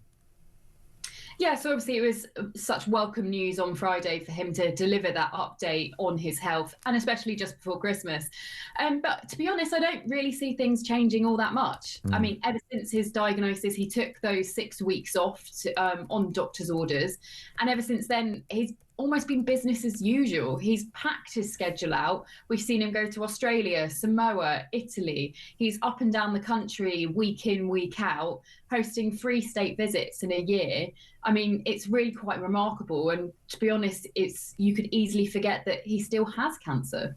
Most definitely. It's good news for William, isn't it? Because William, obviously, you know, he loves his father. It's flesh and blood. But also, pragmatically, William is in no hurry to become king. Absolutely, and I don't know who would be, really. It's only been a few years since the late Queen died, and he's got a young family, and his priority is on that. It is obviously on the job as well, but he wants to spend as much time in his current role as possible. Most definitely. And Camilla will be relieved about Charles's health prognosis because, you know, she's been sort of his rock for all these years, and knowing that her husband has got a better health outlook is going to be great news for the Queen. Yeah, absolutely. And it's no secret that she's been really quite worried after the diagnosis, and especially this year with how busy he's been. She keeps pleading for him to slow down and put his feet up a little bit. But knowing the king, he just can't do that. It's not in his bones. No, he's a workaholic, and he's a terrible, terrible patient, isn't he? He's not someone that's going to rest up, as he's been advised to by doctors, which is why when he made that wonderful address to the nation just a couple of days ago, he sort of referenced that, saying, you know, following orders has been important. I'm not sure he has been following orders. Not quite to the letter. I think he's been able to push it as far as he can. He skipped treatment on his trip to Australia. He's like, hold fire, I'm going down under. I'll be back in a couple of weeks. I mean, it's the measure of the man, isn't it? What about Andrew? The headlines keep coming thick and fast in regard to Prince Andrew. And let's have a look at the Sun on Sunday today, Emily. Cop smear probe rage. This is not justice. Virginia Giuffre's family hit out after police drop a probe into Andrew Mountbatten Windsor, saying justice has not been served. They say the Met asked if they had any evidence about claims he tried to smear Virginia Giuffre just a day before yesterday's announcement. So is Andy home and hosed now? No, I don't think so. Not at all. I mean, none of us were expecting the Met to come out with that statement yesterday. So obviously they were exploring claims that Andrew had asked his police protection officer to dig up the dirt on Virginia, who accused him of sexual assault, which he denied. Yeah. But that was really quite extraordinary. They've now come out and said there's no evidence of criminality. So that will be a sigh of relief for him. But we've still got the Epstein files to be released from Congress soon, and who knows what they contain. And there is likely to be more headlines going forward. And he's still living at large in the Royal Lodge, which boasts 30 rooms. You and I can only dream of such accommodation, Emily. When's he being evicted? Do we know? We don't. He has actually got until October to move out. And he'll use, a bit like this Labour government, he'll stay as long as he can, won't he? Yes. And from what I'm hearing, he's going to put that off as long as possible. He's going to dig his heels in, as that's the one thing he's got control of. And we all know he didn't want to leave Royal Lodge at all. So he's going to string it out for as long as possible. He most definitely is. When he does move on, the Sun on Sunday think they found the address that he'll be residing in at the Sandringham estate. They say this sprawling, ramshackle former working farm has been earmarked to be Andrew Mountbatten Windsor's home when he finally leaves the Royal Lodge. Locals believe Andrew will occupy Marsh Farm at Wolverton in Norfolk, which will no doubt bring down property prices, Emily. Ultimately, he's laughing, isn't he? The King has agreed to pay his accommodation costs and security for the rest of his life. So yes, the headlines will still keep coming. You've got the Epstein scandal. But in the end, although he's lost his royal titles, he will likely enjoy a comfortable retirement. Yeah, absolutely. He's not got to worry about money at all. And I think many of us would be quite happy with that situation. I mean, if I was mortgage free, I'd be very delighted with that. But for him, it's pride. Pride is at the foot of all of this. He's a very proud man. And these past 6 months have been humiliating, awful for him. To be publicly stripped of his princely title by his brother, that's really a low blow for him, and he's finding that very hard to forgive and even get his head around. Most definitely. Let me tell you that the Daily Express is outstanding for royal exclusives, and their royal editor is Emily Ferguson. Emily, thank you so much. Have a great Sunday, and we'll see you soon. 7:45, this is Talk Breakfast. Labour have tried to take credit for a lack of boat crossings in recent weeks. Turns out it's been a little choppy in the channel. Well, the migrants are back. 600 in a day. I'll get reaction next.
We need to have a conversation about class in this country and not about the colour of your skin. It's the Harris playbook, right? They have Beyonce, we've got Lenny Henry.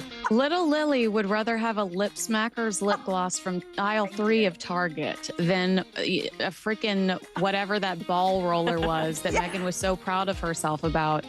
We've become such a soft touch that our system is so easy to kind of work around and take advantage of. Girl, you might be able to earn some money quickly, but no one's going to marry you. Yeah.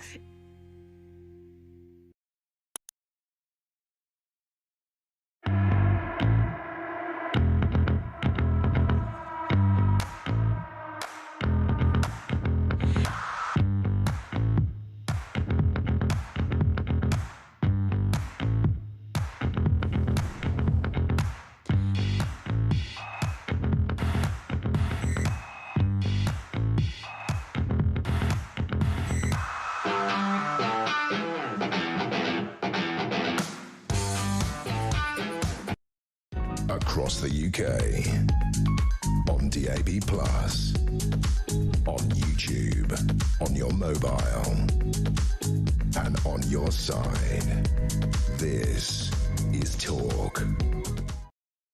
7:48, this is Talk Breakfast. And how about this in the Mail on Sunday? On Friday, Labour MP boasts our hard work is paying off on stopping the small boats. We've not had crossings for a number of days, obviously as a result of the weather. Yesterday, 600 new migrants crossed the channel on a flotilla of mega dinghies and inflatables. We're being gaslit, we're being lied to. The whole thing is a scandal. Let's get reaction now from Conservative councillor Matthew Goodwin-Freeman. Good morning, Matthew. Morning, Mark. How are you? I'm very well. Good to see you. We're going to lambast Labour in a second, but it was just as bad under the Tories, wasn't it? It wasn't this bad. We're on track for a record-setting year. There is no deterrent in this country anymore because they scrapped the Rwanda plan before it was even starting. This is an absolute shambles. But hey, it's apparently not the weather's fault. It's all Labour. Labour have solved everything, apparently. I mean, it's politically naive, isn't it, to start celebrating no boat crossings, given how choppy the waters have been. And now, as a result of this, the political waters are pretty choppy too. Oh, I love what you did there, Mark. I'm not messing around. I spent all morning preparing that. The weather has obviously been dreadful. We've all been wearing our rain jackets and dealing with the wind like we have to. Well, the same is true on the channel. And the fact is that the last 28 days have had 0 crossings. Fantastic. That's brilliant. We want to see that continue. Ah, well, it's now over 600 in a day. Some say even up to 700 came over the other day. That has absolutely smashed all those days of zeros. Conveniently, someone must have sent a message around the Labour MPs for everyone to post the fact it was 0 crossings, 0 crossings. Well, they all look like fools now because everyone's in the comments underneath saying to them, yeah, but we've just had 600, mate. So where's all your hard work? Well, no, most definitely. And the numbers are going to continue. What you're looking at, Matthew, is upwards of 1/3 in the course of this Parliament. Yeah, and that's the problem. We don't have a deterrent in this country anymore. For everyone saying all they want about the Rwanda plan, yes, a flight hadn't taken off, but numbers were down 33% because people were scared of coming to the UK and ending up on a flight to Rwanda. So that's the point of a deterrent. Instead, Labour scrapped it on day one and introduced this one in, one out, one back in, shake it all about scheme with France. That just doesn't work. But hey, hands more money to the French because that's obviously working. They're no longer slashing the dinghies. They're no longer stopping people getting into the water. We are being taken for fools. We need some serious politics. We need some serious politicians in government. And what they need to do is take a leaf out of Donald Trump's book and America. Get those flights set up, get those cargo planes full of people, deport them. They are someone else's problem. They are not ours, and they should not be on the British taxpayers' credit card. There is one party that, among many of our viewers and listeners, has the answer to the illegal boat crossings, and it's not the Tories. Yeah, Reform are saying a lot of the things that I would agree with when it comes to immigration. I think it doesn't matter who is saying it. Someone has got to say it and someone has got to get into power. I'm not afraid to say that, yes, Reform are saying very much what I agree with when it comes to immigration. The Conservatives have come up with our own deportation and immigration plans. Rupert Lowe has come up with his proposal. Everyone understands that this is the #1 issue right now. The last general election should have been an immigration election. I remember Nigel Farage saying that vividly in one of the debates. It is the #1 issue facing this country. It is getting worse under Labour. We are heading towards record numbers of people coming over. We are spending records amount of money on people coming over and staying in hotels or HMOs or a house and street near you. It is absolutely disgraceful when instead Labour cut winter fuel payments on pensioners and then finally had to U-turn, are whacking out more benefits for Brits, making working people pay more tax. So, yeah, we have to be at the back of the queue in Britain and everyone else seems to be able to jump first. Now, a very positive headline from your party, Matthew, front page of the Sunday Telegraph. Tories will ditch a ban on petrol cars. That's the topic of today's Dolan's Dispatch in 10 minutes' time. I believe that net zero is a Trojan horse for socialism.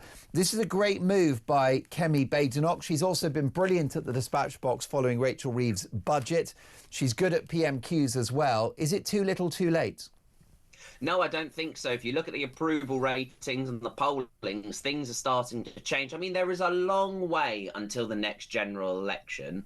But let's be honest, net zero and the whole fantasy with scrapping petrol cars and everything like that, it was a massive mistake. We should not have done that when we were in government. That's one of the things that Kemi is undertaking, a renewal and rebuilding the party around values of conservatism. And so, yeah, announcing that we would get rid of the scrap or banning petrol cars, which, yes, the Conservatives introduced, I think is a good thing. We need to stop forcing people to turn green and clean. We need to make it more affordable for people to turn green and clean.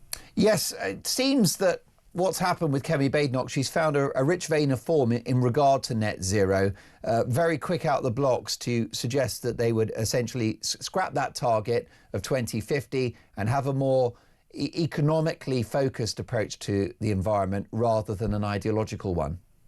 Yeah, absolutely. And I think you were spot on with what you said about Prime Minister's question. She's been getting better, finding her form. I've heard that she's had some training from David Cameron, who obviously was an incredible speaker in the House when he was Prime Minister. So, look, I think things are, well, we could say only going to get better, but Labour promised us that. Let's see what happens. But I agree. She is recognising our failures. She's holding our hands up and saying we shouldn't have done this. This is the new direction we're going to head in. It's exactly what I've called for. I wish it had come earlier, but hey, it's better late than never, isn't it? Most definitely. What do you make about this story in the, where is it? It's the Times, actually, the Sunday Times newspaper, and it's quite fascinating. And it's about the internal politics within the Labour Party, Matthew. Burnham eyes seat for Westminster return before crucial May elections.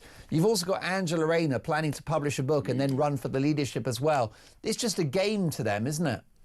Well, it's almost, you know, we're all counting down the days till Christmas. I think people are counting down the days till they get rid of Keir Starmer. We've got Wes Streeting, we've got in one corner, Angela Rayner in the other corner, Andy Burnham in the other corner. I don't know who the fourth person would be, but... Well, I think Shabana's cancelled herself because she's talked a lot of sense. So she's going to be, you know, Sunday Telegraph... foreign sex offenders have been protected by rights laws for too long, says the Home Secretary. I agree, you agree, the vast majority of our viewers and listeners agree. Yeah, the Labour backbenchers and the party don't agree. Well, that's the thing. You've got to remember that so many of these Labour MPs were elected on tiny, tiny majorities at the general election. That majority is now gone in most of those seats, gone straight to Reform, or just in the fact that Labour's vote is so far down. So they're having rebellions on their backbenches every single week. It'll be interesting to see if they can even pass anything. But what these ministers are doing in the meantime is talking tough, because, you know, talking tough is as important as actually maybe doing something. So I think it's going to be interesting to watch in the coming months whether Labour can actually deliver on some of this talking tough, or whether their backbenchers are the ones really pulling the strings. You have to wonder. Front page of the Sunday Express, Matthew. Soft Touch UK offers illegal migrants business support. Illegal immigrants are getting help setting up businesses and are being handed accommodation, food and travel assistance as part of a taxpayer-funded farce, according to an exclusive from the Sunday Express. The Home Office is so desperate for failed asylum seekers and foreign criminals to leave voluntarily, they're being offered help with launching their own firms, as well as accommodation for up to 5 nights in their home country. People removed to a host of countries, including Nigeria, Pakistan, Bangladesh and Jamaica, can also request, Matthew, someone to help meet them at the airport and receive help finding and reuniting with their family. You couldn't make it up.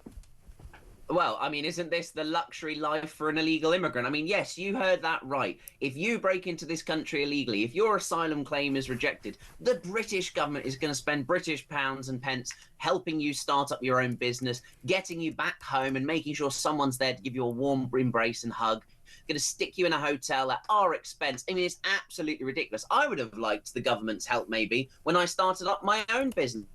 I wouldn't mind 5 nights down at the Ritz if they don't mind. Actually, why don't I start saying, oh, do you know my tax bill? Actually, can we pass that on to a different country to pay? I'm fed up of it. British people are fed up of being put at the back of the queue. We are so soft touch. America would not do any of this. Do you see Donald Trump standing there at the bases, waving off the illegal immigrants in the cargo planes? They're making sure that he's there or someone's there to comfort them when they get to their illegal country. No, I'm sorry, it's ridiculous. We need to stop. This is wasting billions and billions of pounds that could be spent on other things. Most definitely. Do you think that there's any hope for this Labour government? Could Keir Starmer get the hang of being Prime Minister? Could they turn things round? The one thing they do have, Matthew, is time, at least 3 years. They are going to hold on until the last dying days. Yeah. But I don't think it's Keir Starmer that will be leading Labour into the next general election. There has never been a Prime Minister so unpopular. Keir Starmer is more unpopular than Liz Truss. The difference is the Labour backbenchers don't have the spine to get rid of Keir Starmer. They need to do the British public a favour. They need to do themselves a favour. They need to give us an early Christmas present and kick Keir out of number 10. Brilliant to have you on the show. Matthew Goodwin Freeman is a Conservative councillor. Is it too late for the Tories now? Is there a glimmer of hope for the Conservatives? Let me know. 0344 499 1000. Strap yourselves in, folks. I'll be dealing with Starmer and Miliband next in a special Dolan's Dispatch.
Across the UK, on DAB+, on YouTube, on your mobile, and on your side.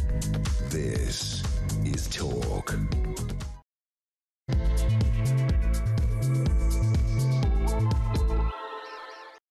This morning on Talk Breakfast, the Home Secretary Shabana Mahmood has told the Telegraph newspaper that the human rights of sex offenders have been prioritised over the safety of British women and girls. We've got the inside story. The Tories are to ditch a ban on the sale of new petrol and diesel cars. Sir Keir Starmer on the brink as Manchester Mayor Andy Burnham plots a return to Westminster before the May elections. And the Ginger Growler is back. Rumours that she's going to write a book. Rumours that she wants the top job. Well, she's just attacked the government's plans to scrap jury trials. Is she on manoeuvres? Just how long has Starmer got?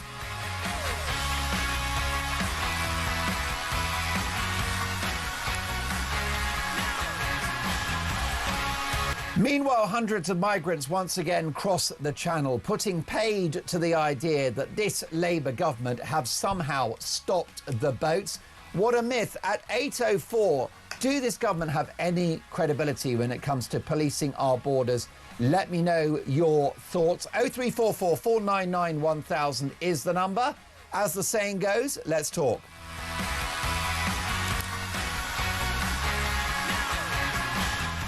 And we start, as always, at this time with Dolan's Dispatch. Sometimes I think one of the main reasons that I was put on this planet was to fight socialism. Because in my view, socialism is a deranged, economically illiterate, regressive, dangerous and twisted ideology. It's never worked, but it is the disgraced, discredited idea that simply never dies. It's about control. It's about collectivism. It's about making us all the same. It goes against the competitive and aspirational spirit of human nature. It achieves equality only by making all of us poor. It leads to war, poverty, misery and death. Can you tell I'm not a fan? Socialism has come under many guises over the years. It's inhabited many a Trojan horse, the welfare state, which used to be an important safety net for those who can't work. It's now a lifestyle choice, thanks to socialism. Socialism has been deployed over the years by the unions under the guise of workers' rights, fair pay and good working conditions. Now, nobody objects to any of those things. But ultimately, if the unions had their way, everyone in the public sector would be on 100 quid an hour working a 2-day week. Look at the junior doctors. I don't want to call them resident doctors. Stop telling me the words I've got to use. They are junior doctors. They've had a 29% pay rise and are coming back for more, downing their stethoscopes during an NHS winter fuel crisis. Socialism, you're welcome. The pandemic was another Trojan horse for progressive ideology. The COVID lockdowns, the mask and vaccine tyranny, all of that was a classic example of collectivist state control. Socialism ushered in by a virus as we paid healthy people to stay at home. Paying people not to work, that is communism, folks. I hate to tell you. And now the ultimate land grab of our rights and the destruction of our economy and our manufacturing sector. Net zero. Brought to you by the most dangerous man in government, Ed Miliband, who quite extraordinarily is now the front runner among Labour supporters to be our new Prime Minister. So you know the figures, right? The UK less than 1% of global emissions, and yet we commit economic suicide and adopt a policy of unilateral industrial disarmament to pursue this deranged ideology. And just as the EU has yielded to its car industry, sensibly pushing back the target for a ban on new diesel and petrol cars to at least 2040, this incoming Labour government went the other way. And these cars will be unavailable to you and I in just 4 years' time. A devastating move for our car industry, which employs 1 million people and is a large part of our economy. I'm so confused. I thought Rachel from Accounts, I thought she was all about growth. But then again, this is the same Chancellor that in October shrunk the economy. Welcome to socialism. Now, Kemi Badenoch has found her political voice of late, slaying at the dispatch box following Rachel Reeves's car crash November budget, which is going to make all of us poor. And Kemi Badenoch has since announced the Conservatives' policy of unilaterally scrapping a ban on diesel and petrol cars. Well, this is good because people just don't want these white elephant vehicles. You've got range anxiety, there's no charging points anywhere, and a debatable environmental benefit, given the precious minerals required for their production, given the huge energy inputs to make these cars, and given the fact that your 11-year-old Volkswagen Passat is a car that already exists, that the government want you to get rid of. Well, the car was built, it's had the energy and the resources to make it. Why don't you keep driving it until it blows up? Surely that makes common sense. This government seems to have a death wish. Reluctant to hold a rape gang inquiry And now that they've agreed to one, sitting on their hands and gaslighting victims, with many in their ranks refusing to properly acknowledge ethnicity as a motivating factor. A workers' rights package which adds costs and strain on business, who are still coping with unprecedented tax hikes. We're flirting with recession. Inflation is double the Bank of England's targets. And the old enemy of unemployment is returning.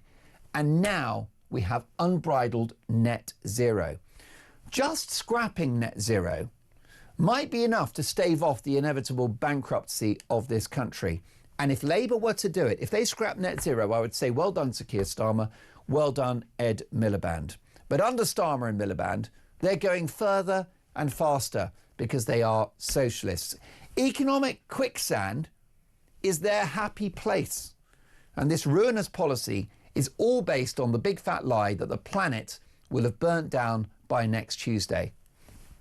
Net zero is a load of hot air as we refuse to use the vast natural resources on our doorstep. We've got decades of oil, gas, and yes, if needs be, coal as well. Instead, this socialist government exposes us to a national security and economic crisis by betting the house on flaky renewables. Flaky renewables that have done nothing, for example, for Germany, who have invested heavily in green renewables over the last 15 years, tens of billions of pounds. Their industry is dying and their energy prices are nearly as high as ours. We need to drill, baby, drill, get rid of net zero and ultimately get rid of this government. Otherwise, the whole country is going up in smoke. 03444991000, your reaction. Let's get reaction to this fascinating story in the Sunday Telegraph. Foreign sex offenders have been protected by rights laws for too long. The human rights of foreign sex offenders have been prioritised over the safety of British women and girls, according to the Home Secretary Shabana Mahmood. She's pledged to strip foreign sex offenders of refugee protections and make their deportations easier under sweeping reforms to human rights laws. So will women be safer under this Labour government? Let's get the view of Cindy. Good morning, Cindy. Good morning. How are you? I'm very well. Great to have you on the show. Is this too little, too late? Go on. I just want to say, you are fabulous. You really, really are. I love your show and I love you. Well, Cindy, loving you back. Thank you so much for that. Look, all I do is I wake up in the morning and I just observe the world as I see it. I think that we've got a government that is embarking on a number of incredibly suicidal policies, whether it's a war on business, a war on alarm clock Britain, and the madness of net zero. But the issue now is you've got a Home Secretary who wants to double down on the human rights behind which many foreign sex offenders have been hiding for too long. Will it work? Are you buying it? No, I'm not. You know, all the way here in the United States, I feel for the UK. The Labour government is dragging your country down. Keir Starmer is no good. He's a liar. He doesn't do what he says. None of the people in Labour do what they say. And your country's turning into Iraq is what's happening. Nobody's assimilating what's going on. Most definitely, it's astonishing, isn't it? You need out of the ECHR as well. The sex offenders have too many rights, more rights than the victims. It's like, I want to come down there and do something about it. I'm so angry. And do you think that what we need is a set of policies similar to those rolled out by Donald Trump, who closed the southern border, for example? Oh, my God, yes. Absolutely. You need to... Okay, the legal immigration needs to stop. And the illegal immigration, of course, needs to stop. But I'm really angry about the rights that they have. It's like the immigrants are getting treated better than the actual citizens. Yes, and of course, America isn't caught up in the ECHR or any other such conventions. No, not at all.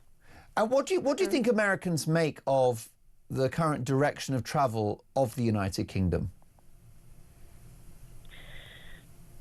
Well, things are going downhill. Can't disagree with that. I mean, are Americans mystified by what's happening to Britain? Yeah, totally. I'm angry, and I wish you didn't have the Labor government. You need Donald Trump is what you need. Yeah. And you do. You need to drill, baby, drill. You have so much oil that you could do things with, and everybody's suffering. Net zero.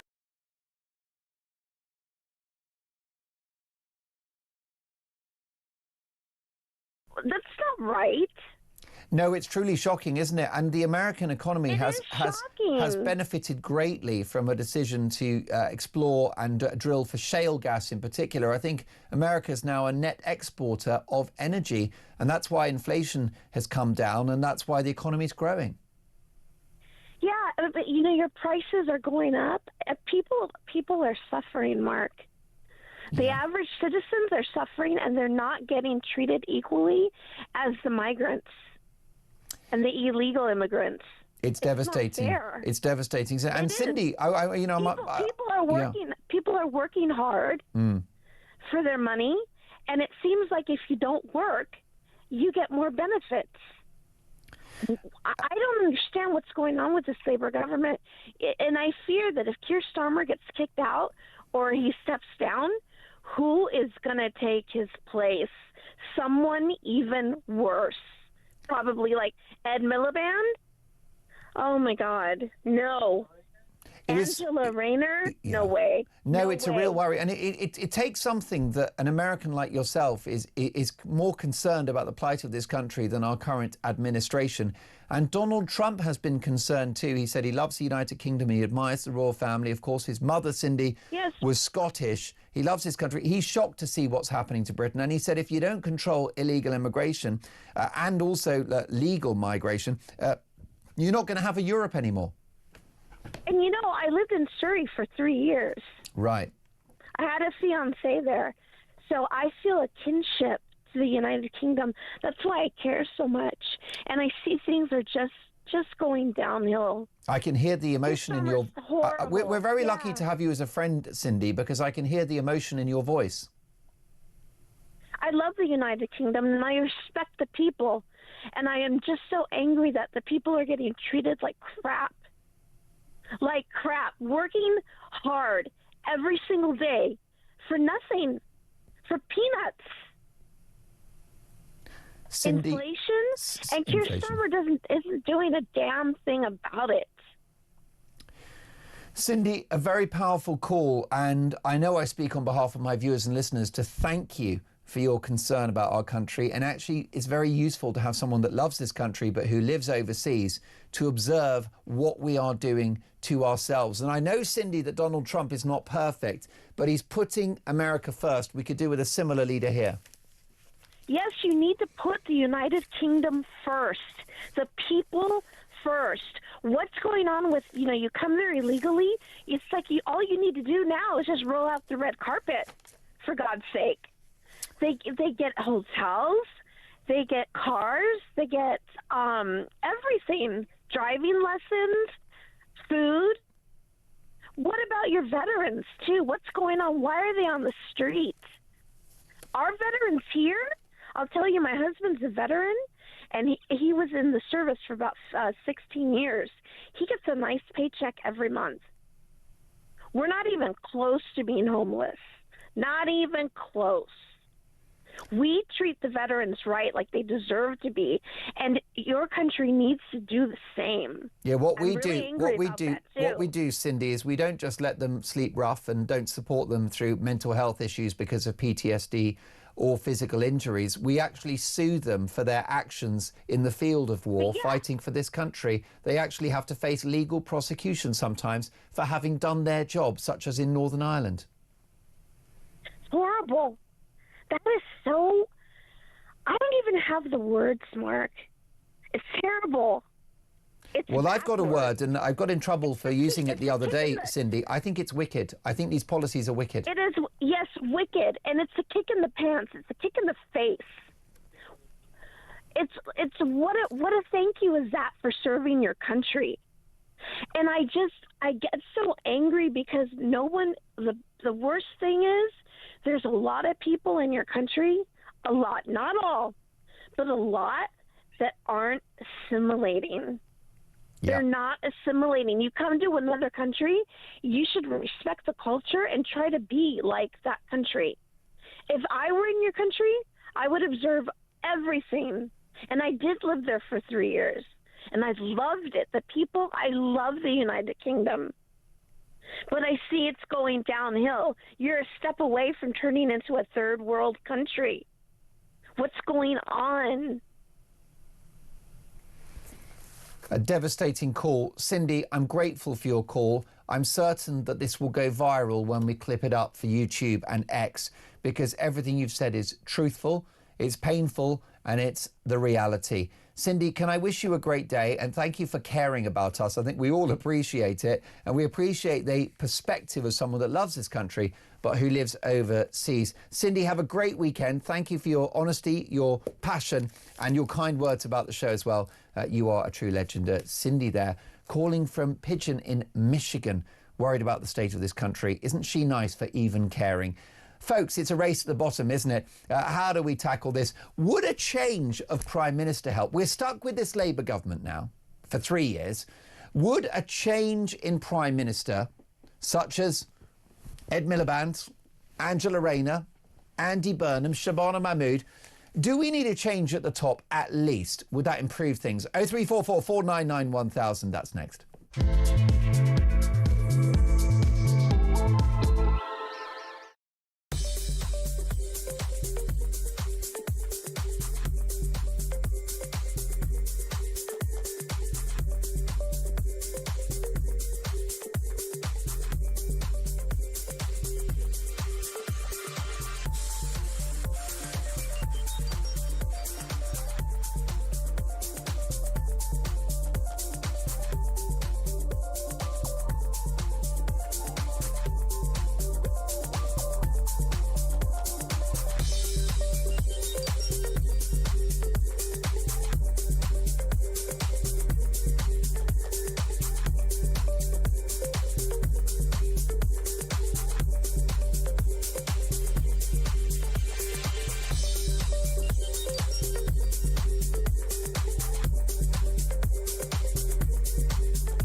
across the UK, on DAB+, on YouTube, on your mobile, and on your side. This is Talk. Would a change of Labour Prime Minister improve the fortunes of this country? 0344 499 1000, front page of today's Sunday Times. Burnham eyes seat for Westminster return before crucial May elections. Andy Burnham still wants to return as an MP before May's local elections, when a Labour collapse could trigger a leadership crisis for Sir Keir Starmer, allies have said.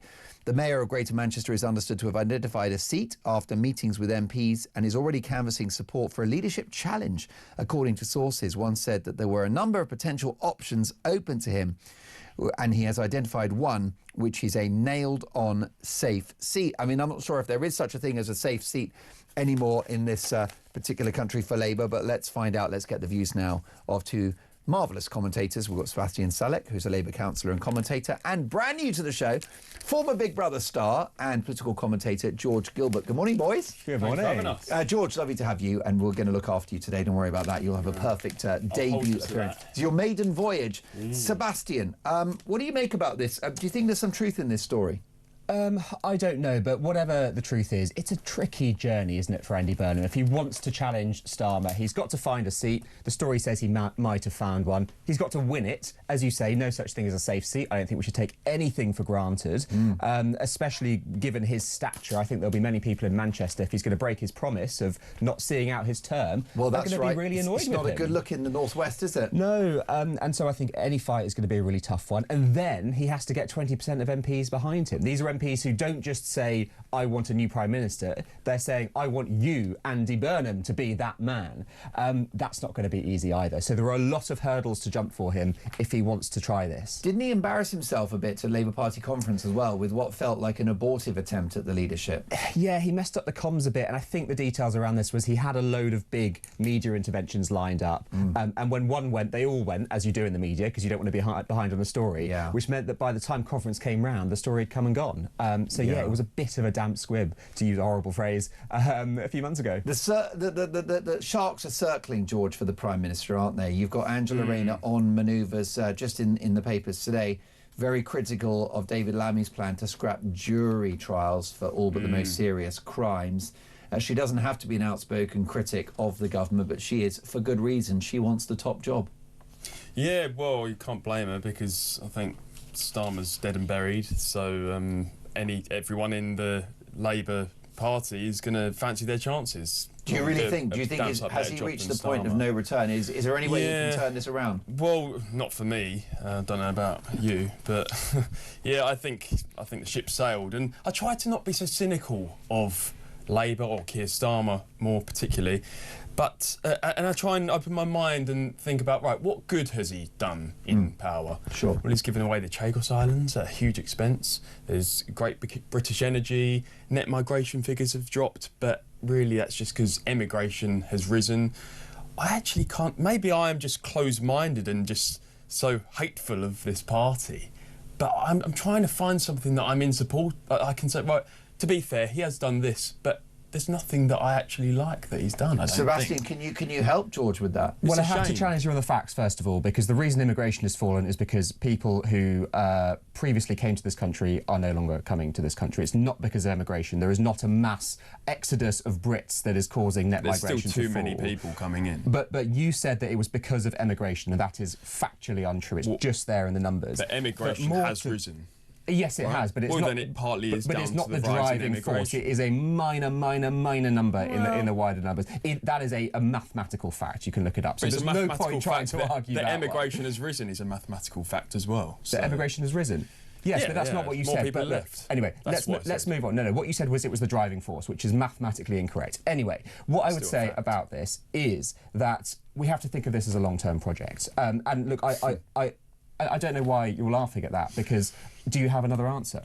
Yeah, Nigel Farage is my answer. And what is the quick fix that Nigel Farage is going to do to fix everything in more about 6 months to a year? I think his long-term plan, as you call it, is more of a safe bet. I think just simple things. I don't believe in rising the minimum wage, because ultimately that inflates everyone. That's worse for the working man because then costs rise. And it feeds unemployment, especially among young. Which is a point made by the resolution. Scrapping net zero by 2050, saving 30 billion. The wider point, and this is what really concerns me, is that what you're saying is, I don't believe in long-term plans. Let's bring in Nigel Farage. He will turn things around really quickly and simply. OK, so why should I be convinced that Keir Starmer's long-term plan is going to work? Well, no. Let's stick with what you're saying. There's been nothing that I've... Let's stick with what you're saying. And this is the real danger in politics, because whether it comes from the right, from Reform, or left from the Greens, there are people who are trying to tell voters that there are easy fixes. That is false. That is just not true. And I understand why people vote for Reform. I understand why people vote for the Greens, because this has been going on for so long. We've had trouble since the financial crisis in 2008, before a lot of people were born. But you're not answering my question. What hope do I have that Starmer is the man to lead us back into being great? That. But the point is, so far, not so good. Yeah. The long-term plan's not going great, is it? We've got higher unemployment, stubborn inflation, lower growth. Because we're a year and a half into it, but you look at the So is it going to OBR get better? estimates, is that of the course plan? it is. How much time does he need then? Because a year and a half is actually quite a long time. He has 5 years. So you think whether you like in it or 5 not. years, where will we be? Better than we were in July 2024. Why then have the Office for Budget Responsibility predicted 1% growth for the duration of this Parliament? They've upgraded growth to 1.5% from 1%. Are we celebrating 1.5%? And by the way, Well, that yes, won't be because that's a 50% increase. That won't You be look until the last year of this Parliament. It's going to be barely 1% for the next 2 years. Well, let me direct you to the CBI Are those the estimates. green shoots? Look at the CBI estimates. They've upgraded growth next year from 1% to 1.6%. So we can be optimistic on this sunny, beautiful Sunday morning. There are better times ahead, and I'm convinced that the Labour Party is the party to take us I hope you're right, because I don't think there's going to be an earlier election than 2029. I think it's going to be a bloody long 4 years. But so for that reason, for the sake of the country, because we all just want the best for the country, right? Of course I hope we you're do. right. No, but I genuinely believe that. I think most people involved in politics genuinely want the best for the country. We just disagree on Why that. have things got worse under Labour? Because they didn't mention that before the election. They could have said, hey, folks, things will be terrible for a couple of years, probably worse, and then better. They didn't say that, but that's what's happened. I just think you have to look at things in 5-year chunks. If we're sat here in 2029 and the economy is in the gutter, I'm going to be singing a very different tune. I'm going to be incredibly critical of the government. And who would you then vote for another party? I have no idea, because we're talking about a hyphypothetical event 4 years in the future. So we don't know. Salek, minimum the Tories at the next election. Don't worry about that. They're gonna. When they lose Salek, it's over. I mean, the issue you've got, if we look at it sort of rather than tribally, just look at policies. So growth is. I think growth is the greatest priority for this government. I think it has to be. And the reason why is because it pays for the public services for which Labour is so passionate, and that's the basis of Labour's And are so existence. important, do so much for all of us. For sure. I mean, that's it. And we know, can we all agree that there can be no more borrowing because the bond markets won't allow it? It's already £100 billion a year on the interest alone. So borrowing ain't an option, is it? Well, I think borrowing's always an option. It depends what you use it for. Wait a minute. You think we should borrow more? Well, we just are borrowing. So are you happy for my viewers and listeners to pay more than £100 billion a year in interest payments? Well, no, look, I think... Would you like that figure to go up? So, no, 150, 200 billion? Clearly, Mark, the direction of travel has Because I to would come say down. we can't borrow another penny. Clearly I go on the record to say that. Yeah, sure. But you're open to the idea of borrowing increasing. I don't think we should ever write off the option of borrowing if we need it. I would write off. I mean, look at the pandemic. Look what would have happened if we'd not borrowed during the pandemic. Sure, but we're not in a pandemic, and we've not had a fresh invasion of European countries. No, but you're asking me to write it out indefinitely. And no. I'll let you have. If there's a pandemic, I'll let you borrow a few quid, or if we get invaded by Russia, sure. But outside of a pandemic or a foreign war, I would rule out any further borrowing. Can you not do that? I'd be so careful of ruling things out, because the picture moves on so quickly. Well, I think is national debt at 100% of GDP, Correct, there or thereabouts? 100%, yeah. What is the point of it? Slightly below, but still very 96%. Give it a few months. I think.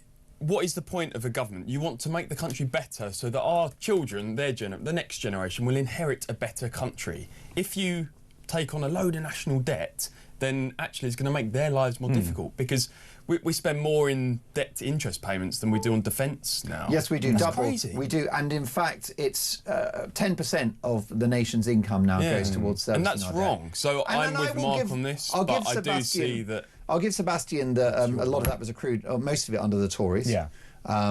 you must give them the pandemic, I think, and the invasion of Ukraine when they basically subsidised the what's-its. But, you know, it was a Tory debt. It is a Tory debt. And I think you need to have that acknowledgement that this is not a But mess that's of why Labour's Labour making. and Conservatives, they're just the uni party. They're the same. And that's why I don't feel they deserve my loyalty, either one of them, because they're both the same. They're gonna do the same damage to the country. But doesn't that speak to the importance of the fiscal rules? I mean, we hear a lot of knocking of the fiscal rules. Why don't we just scrap them and do what we want? One of those is reducing debt as a percentage of GDP. They've lost my trust. Well, now you don't I'm like sure debt. they've lost you your changed trust. you but- did like debt a second ago. Now you don't want more borrowing. Well, I'm no. confused. Okay, I'll be really clear. I don't think debt is a lever we should necessarily pull at every opportunity. I'm not one of those borrow people. I think it should be falling as a percentage of GDP. What I was saying specifically was we must never rule it out as an option indefinitely, because we might need it at some point. And of course, there are some in Labour ranks who would like to borrow more, to invest more in the NHS and house building. You're not one of those. Look, I think you have to take it day by day. Right now, it's about getting debt down. Okay, We've had a lot we've of spending. found some consensus on that. Okay, don't make a habit of it, Sebastian. Stop making sense. Listen, we're going to do more on this. We've got to take a break. But would a change in Prime Minister, would a new Labour leader improve the fortunes of this country? More on that next.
Across the UK, on DAB+, on YouTube, on your mobile, and on your side. This is Talk. Listening to Talk Breakfast, and with me in the studio reacting to the big stories of the day, I'm delighted to have Sebastian Salek, Labour councillor and commentator, and George Gilbert, a political commentator, broadcaster and former Big Brother contestant.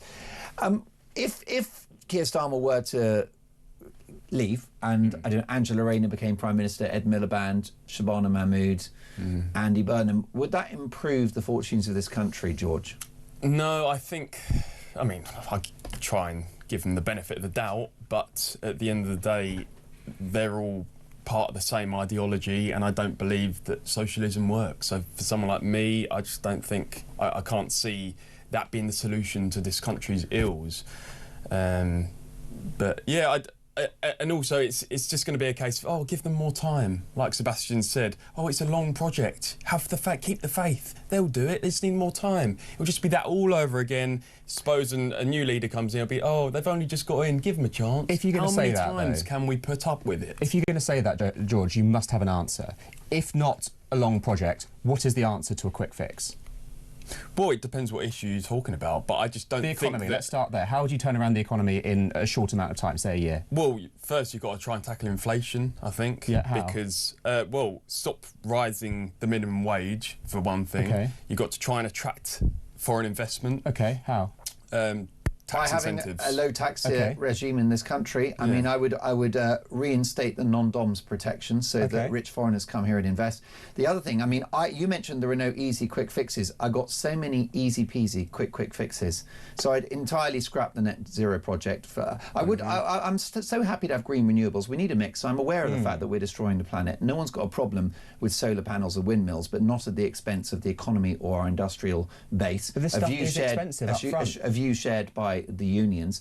Germany's invested heavily in green renewables over 15 years. Their energy prices are nearly as high as ours. Their economy is shrinking. They've been in recession for 2 years, and they make Mercedes-Benz and Bosch dishwashers, and they're struggling. So that doesn't work. And the other thing, hang on, let's stop there, because Germany critically turned off all of their nuclear plants. So they made a very, very big mistake there, and that is having a bearing. So you can't put it at the door of net zero for Germany. Yes, you can, because they've gone to green renewables as the alternative rather than drill, baby, drill. Well, don't you need a mix of nuclear and green alternatives? Most definitely, and we've effectively mothballed our own nuclear solution in this country under the coalition government when Ed Davey happily said we won't be having any nuclear power plants in this administration because it will take until 2022 for them to be online and ready. Well, here we are in 2025 and we don't have nuclear. But I don't think we do need green alternatives. It's good to diversify, not just rely on one source of energy. Oh, this is interesting. What would we do instead?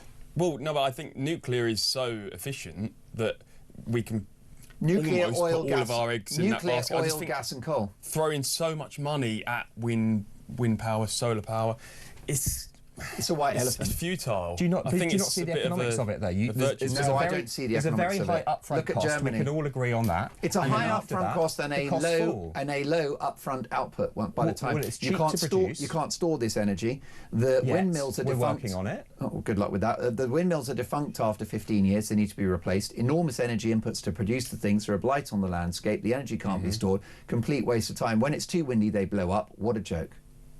I mean, you're referring to fixable issues there. I don't think any of that is a reason to say, well, let's just throw it away. No, and the solar panels are catastrophic for I'm a big believer in renewable energy. The solar panels are made in China. They can't be recycled. They're full of toxic chemicals. They're a blight on the landscape. It's the biggest white elephant ever. I'm all for green renewables, but they should be a small part of a wider mix which involves oil, gas and coal. With any technology, when it first launches, it's rubbish. Look at the first computer. Terrible. Look at the first phone. Little piece of brick in your pocket. What are they now? Fantastic. They rule our lives because we've invested in them. The private sector has invested and they've become incredibly good. And the same will happen with renewables. OK, so what about Sunday Telegraph? Tories will ditch ban on petrol and diesel cars. So it was 2035 that we were going to ban the sale of these in line with the EU under Rishi Sunak, 2035. And what happened is that Labour came in and pushed that back to 2030, which means you can't buy a new diesel or petrol car in this country in 4 years' time. Meanwhile, the EU have protected their car industry by going the other way and not having a ban until at least 2040. I don't even think that will happen. So the EU are doing what's right for their citizens and what's right for industry. We are not. We're doing the opposite. The Germans have been striking about this, the German workers in the car industry, because, as you say, it's coming at a cost to the working man. It seems like the working people of the West, for which Labour proclaims to be the flag bearer, they are always absorbing the cost of all of these different policies. But it's just making life more expensive. And are electric cars, for one thing, good for the environment? There's a lot of argument to believe that they're not. Now, let me just interrupt briefly. Sorry, George and Sebastian. We've got breaking news. We're getting reports of a multiple shooting incident coming out of Australia. New South Wales police are responding to an incident that's taken place on the famous Bondi Beach. The Sun newspaper are reporting that this was at a gathering ahead of the Jewish festival of Hanukkah.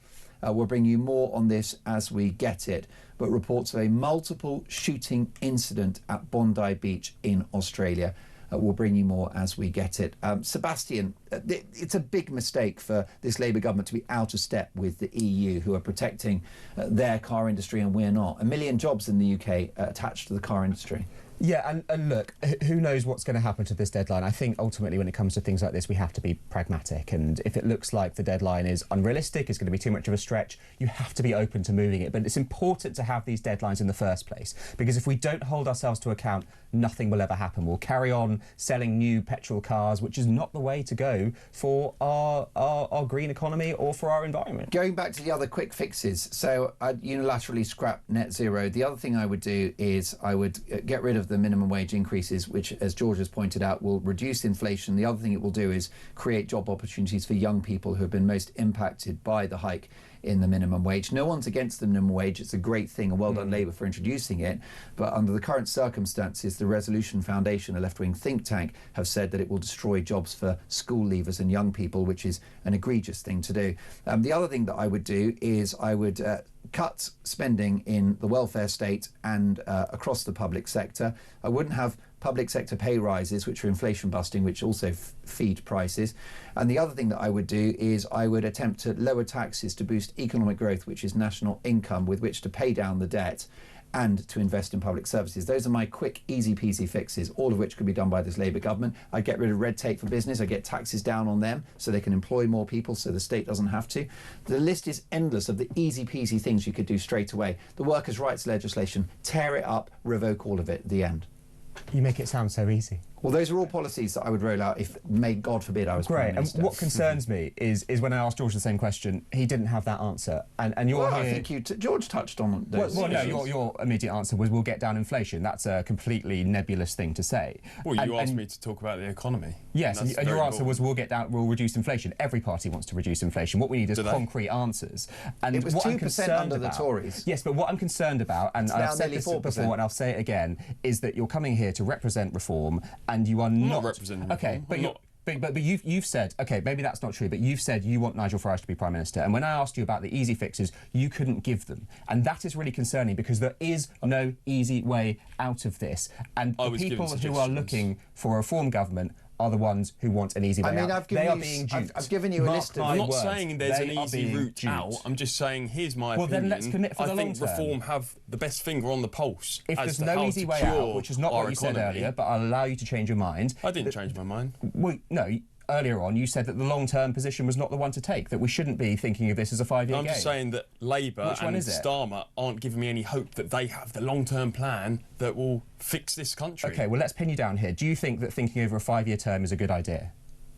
I actually think that Prime Ministers, if they had a longer term, like in Russia or China, then they'd have a better grasp on improving the country. So, yeah, so, I think longer. Notwithstanding adopting political ideas from Russia or China, do we think that if you have a Prime Minister in post, it's a good idea to let them crack on, let them deliver what they've said over a 5-year term, because the alternative is you bring someone else in and they start from scratch and they rip up all the progress that's been made so far. When you've had... what's it, about a third of that 5 years already? 18 months of 5 years. Yeah, it's about a third, isn't it? If you have about a third of that 5 years and you're still not seeing any progress, then what hope do I have that he's the man? Do you expect progress to be linear over that time? Yeah. Is that how things usually work in politics? Almost always, because then, like I say, why should I have faith in this man? He's not showing me that he is the guy. Because politics is not linear. That is not that. If you're going to build 1 million homes over a parliament, you don't build 200,000 in the first year and 200,000 the next year. What if at the end of the 5 years he says, I need more time, I need another 5 years? Well, this is what I'm saying. How long do we give him? This is what I'm saying. If the economy is in the gutter in 5 years' time, I will be singing a very different tune. So it's in the gutter now, and it's projected to be in the gutter for the rest of this parliament. Because if you're celebrating 1.5% growth by the end of this parliament, that's no celebration at all. The economy shrank in October. The government had been in power nearly 2 years now. And the IMF actually reduced Britain's economic outlook and growth prospects after the first budget, which involved a Nix raid on employers, right, which is really bad for investment and economic growth, and unemployment, which is back under the Labour government. And then you had the follow-up budget, which was a war on alarm clock Britain by giving a pay rise to people on benefits and taxes for working people by extending the threshold to those who are poorer. So you talked about the long-term plan, but my prognosis for the next sort of 3 years is going to be further low output, right, low growth, more debt. I don't share your vision. Just looking at the bare numbers of it, things are getting worse, not better. Well, let's start with the facts. I didn't say 1.5% or 1.6% over the Parliament. I said over the next year. That's the CBI forecast, which has come out this week. I'm heartened by that. It's some positivity in an otherwise quite negative world.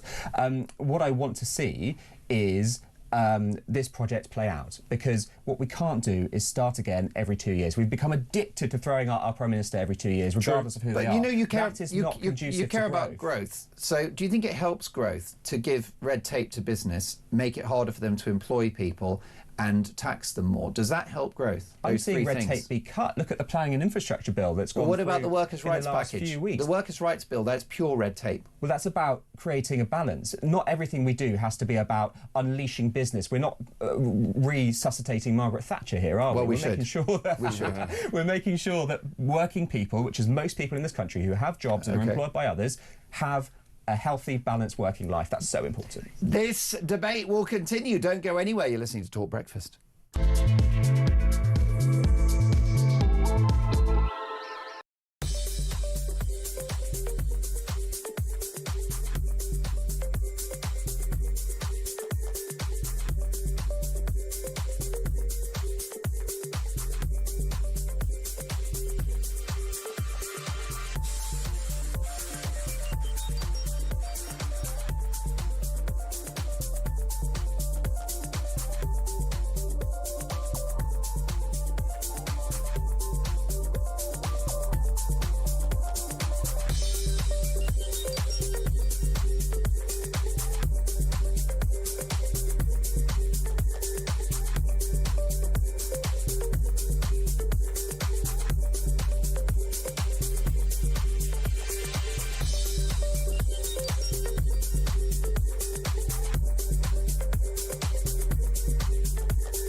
This journey of me following the migrants went from sort of 10 in the morning, all around the clock, to late at night, to the point where, you know, on buses, on trains, through streets, at every key point, French military police and the French police, they were there. They were on the bus, taking down notes, taking pictures, but not doing anything to deter the migrants or stop them, just being there.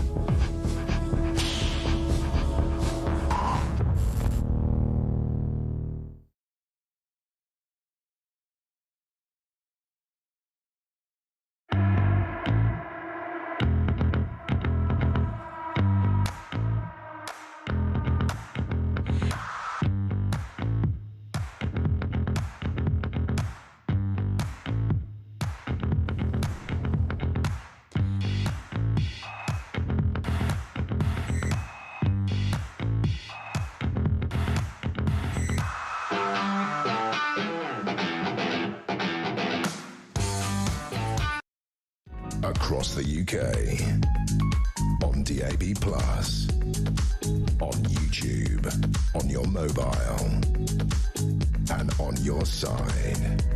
This is Talk. It is Talk Breakfast. Lovely to have your company, 8:52. Sunday Telegraph. Foreign sex offenders have been protected by rights laws for too long. The human rights of foreign sex offenders have been prioritised over the safety of British women and girls, Shabana Mahmood has said. The Home Secretary has pledged to strip foreign sex offenders of refugee protections and make their deportations easier under sweeping reforms to human rights laws. She said these changes, along with new measures to tackle sex assaults and domestic abuse, would help Labour meet its target to reduce violence against women and girls within a decade. What a fantastic intervention from the Home Secretary, George. Yeah, well, as I said in the break, smells like a closet reformer to me. But maybe that's the one thing that I can praise when she was younger, Labour for. do you think she had a poster of Nigel Farage in her bedroom? Well, we shouldn't speculate, but I think may well have. But it sounds like a reform policy, doesn't it? Yeah, and I think that's good because they call it the Overton window, don't they? It's public opinion. The pendulum is swinging to Sebastian's discontent, but I think it's a good swinger. You saw nothing on as an actress said to a bishop. No, but I'm pleased that they're doing this. I think it is important, as you mentioned, for women and girls' safety, for one thing. But no, it's what the public want. So at least they're giving us at last what public opinion polls are indicating. But do you know what's funny about it? Because I applaud this intervention, as I do her looking again at indefinite leave to remain. These are good policies from a Labour government. Well done, Labour. But she's just cancelled herself within her own party with this intervention, hasn't she? She's now got no chance of the leadership because her policies are right wing. I think it will do well in the red wall though, so maybe it will keep that old school Labour vote more intact. But to be honest, I think they're all going to go turquoise next election anyway. So, but the bottom line, Sebastian, is the party itself will not ideologically support this latest set of remarks from the Home Secretary, will it? Well, I mean, I think it comes down to fairness, doesn't it? That is the guiding principle of the Labour Party. And you hear these odd stories of foreigners who come and commit horrible attacks, horrible sex attacks, and then argue silly things and are able to leave. Now, look, those situations are in the minority, and we have to, before we get into any discussion, say that most people who come over here are not rapists. Correct. They're coming here to contribute. They're coming here to seek our help, whether they, are asylum seekers or not. And we can't tar them all with this brush. But it's about those edge cases and making sure that those are tackled fairly, which sometimes they're currently not. So I do think it comes back to a Labour principle of fairness.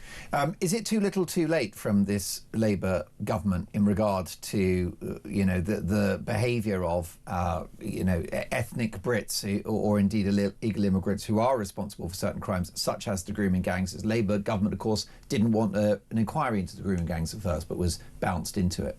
Not at all. Look, I don't think it's ever too late to turn things around. Shabana Mahmood clearly making the right noises in this respect. As we've said ad infinitum in this discussion this morning, we're only 18 months into this government. There's a long way to go. There's a lot you can do. Shabana Mahmood's only been in post for a few months, and she's already dominating the conversation with the kind of things she's bringing in. Yeah, I think she's done well. Well, there we go. Better than I expected. I think that's a real endorsement. If she's getting that kind of praise from across the political spectrum, then I think that she is an effective politician. But what does it say about this Labour government that as a result of what she's done and said, she's got not a cat's head in chance of winning the leadership when Starmer inevitably goes next May?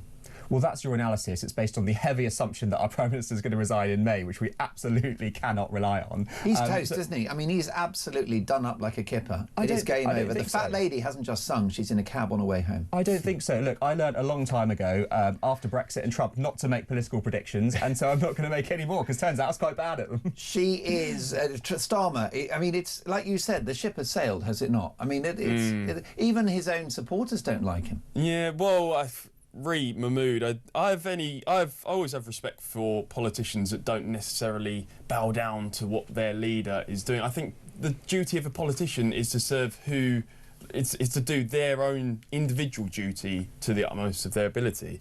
And even though many, including myself, would have thought that certain policies Mahmood is trying to bring about would go against what Keir Starmer would do in that position, she's still going on with it. So for that, hats off to her. Yeah. But for me, it is still a case I of would too slightly little too question late. that. Are you suggesting that Shabana Mahmood is going rogue against the wishes To a of the degree, party? because I wouldn't say that what she's doing would be accustomed to this Labour Party. So you think she sits down in cabinet every week, faces all of her colleagues, including her boss, and says, well, guys, here are all the ways that I've betrayed you this week and gone off on one. Well, actually, she's getting a lot of praise across the political spectrum, as you say. Yeah. So I think Starmer would actually go, on second thoughts, you've got the right idea. Cabinet might be on board, but not those backbenchers. Not the backbenchers who refused to allow Labour to do the right thing, which was cut disability benefits, which was a good policy from Labour that the backbenchers wouldn't allow them to do. Look, are there going to be some backbenchers who disagree with every Labour policy? Of course they are, like there are in every political party. And they're running the country. And it's a bit more than that. It's a civil war in the Labour Party. I don't think so. The backbenchers. You can't say words like civil war. Civil war means things, George. That means people attacking each other, and that's just not... That's exactly what they're doing. The sharks are circling to replace Keir Starmer. The Labour Party is in meltdown. It's the biggest civil war ever. And I love every minute of it. Proof of that is that it's now the backbenchers who are running the country. Because if you look at that Labour budget, right, the cash splurge on welfare, that was all to keep those backbenchers happy, including lifting the two-child benefit cap, which apparently before the election we couldn't afford, and apparently now we can. But isn't that just good democracy? You get a load of elected officials. Not really. Not when it's in your manifesto to say their views. When your manifesto and the views says are shaped of those people who represent the country. Well, that is just democracy at work. I don't know how you could possibly criticise Is it good that. for democracy to have a policy in the manifesto that says we won't lift the two-child benefit cap because we can't afford it? You get into power, the economy's worse, and now you can afford it. Make it make sense. Well, it's about can we find the money? And clearly this time they've said, yes, we can find the money. And do you know what? I'm pleased they did, because it was the right thing to do for anyone who cares about child policy. It is widely claimed and widely accepted that it is the best way to fix child poverty. And I would love to see that happen under a Labour government. Tax incentives, like I said earlier. Increasing benefits doesn't help the working man. It actually makes it harder for the common man to get ahead in life. Of course it does. does. One if you thing have that multiple children and you are withdrawn money to support them, that is basic economics. You guys got a problem because you've disagreed, but you work very well together, which I'm afraid means you'll both be back. You're stuck with each other. Seb, great to have you in the studio. George, great first job as well. Sebastian Salek, George Gilbert, more next. Don't go anywhere.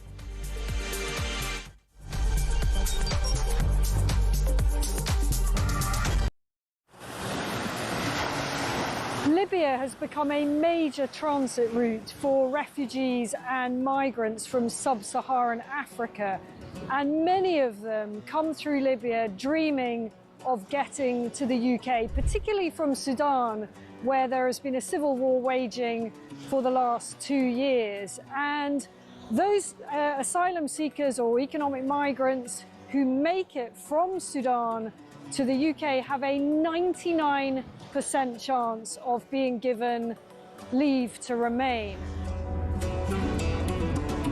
So I spent several hours talking to immigration chiefs here in Benghazi on the east side of Libya. The Libyan National Army has a very good grip on the immigration problem, albeit fighting against a huge crisis with limited resources.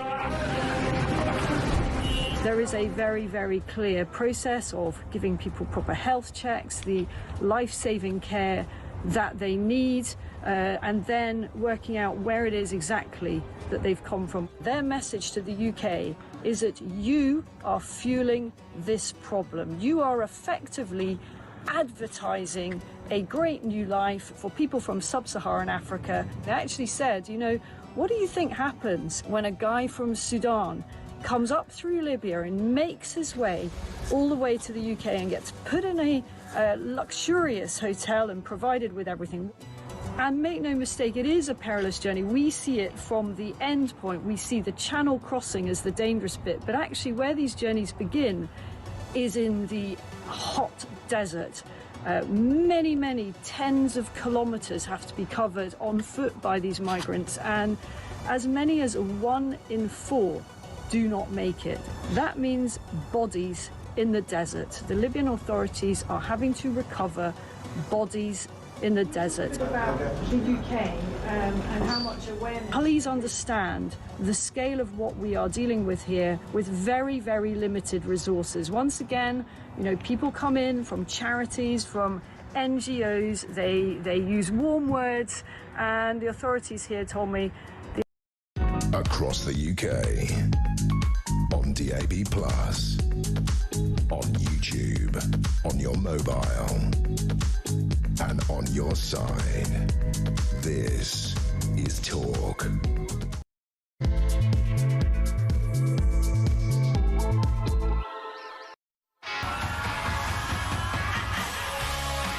Three minutes past 9, I'm Mark Dolan. This is Talk Breakfast. Lovely to have your company. Breaking this morning, the Home Secretary Shabana Mahmood has told the Telegraph newspaper that the human rights of foreign sex offenders have been prioritised over the safety of British women and girls. We've got the inside story.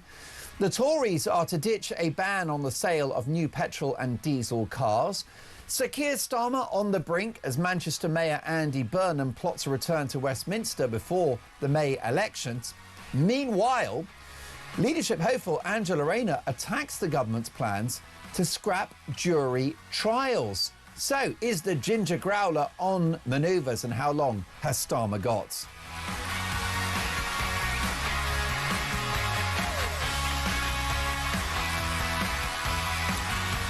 Meanwhile, hundreds of migrants once again across the Channel this weekend, putting paid to the idea that Labour have stopped the boats. Now, my priority for the next hour is to get your opinions on the radio and on the telly. 0344 499 1000 is my number. Tommy is manning the phones today. Give him a call and say hi. Text the word talk in your message to 87222 or drop me a voice note.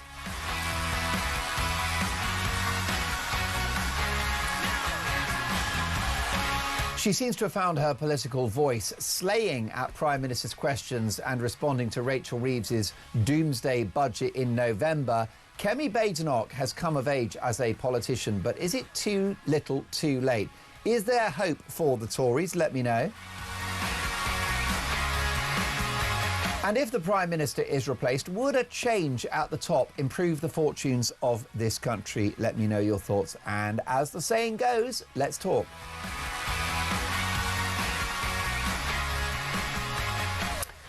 And if you're just joining us at 4 minutes past 9, we bring you some very troubling breaking news. Reports of a multiple shooting incident are coming out of Australia. New South Wales police are responding to the incident that's taken place on the famous Bondi Beach.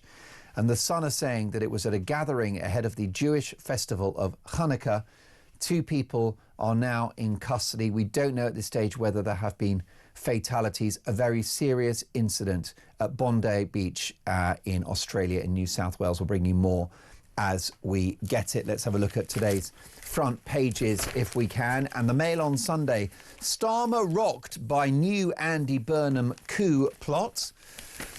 Sunday Telegraph, Tories will ditch ban on petrol cars, and foreign sex offenders have been protected by rights laws for too long, says Shabana Mahmood, the Home Secretary. Sunday Times, Burnham eyes seat for Westminster return before crucial May elections, and over 100,000 people follow the King's call to action. Tens of thousands of people have followed the King's advice to check their eligibility for cancer screening after his heartfelt speech on Friday about his diagnosis. The only problem they've got is they're going to turn up at their GP surgery or at their local hospital and find that half the health service is on strike. Good luck getting tested for cancer. Sunday Express, Soft Touch UK offers illegal migrants business support. You couldn't make it up, could you? Illegal immigrants are getting help setting up businesses and are being handed accommodation, food and travel assistance as part of a taxpayer-funded farce, according to an exclusive from the Sunday Express. The Home Office is so desperate for failed asylum seekers and foreign criminals to leave voluntarily, they're being offered help with launching their own firms, as well as accommodation for up to 5 nights in their home country. People removed to a host of countries, including Nigeria, Pakistan, Bangladesh and Jamaica, can also request someone to meet them at the airport and receive help finding and reuniting with their family. And last but not least for now, The Sun on Sunday, Britain's best-selling newspaper on a Sunday. Cop smear probe rage. This is not justice. Virginia Giuffre's family hit out after police drop a probe into Andrew Mountbatten Windsor, saying justice has not been served. Those are your front pages. Let's get reaction to the big stories of the day in the company of a former national newspaper editor, David Wooding, who's in the studio. Good morning, David. Morning, Mark.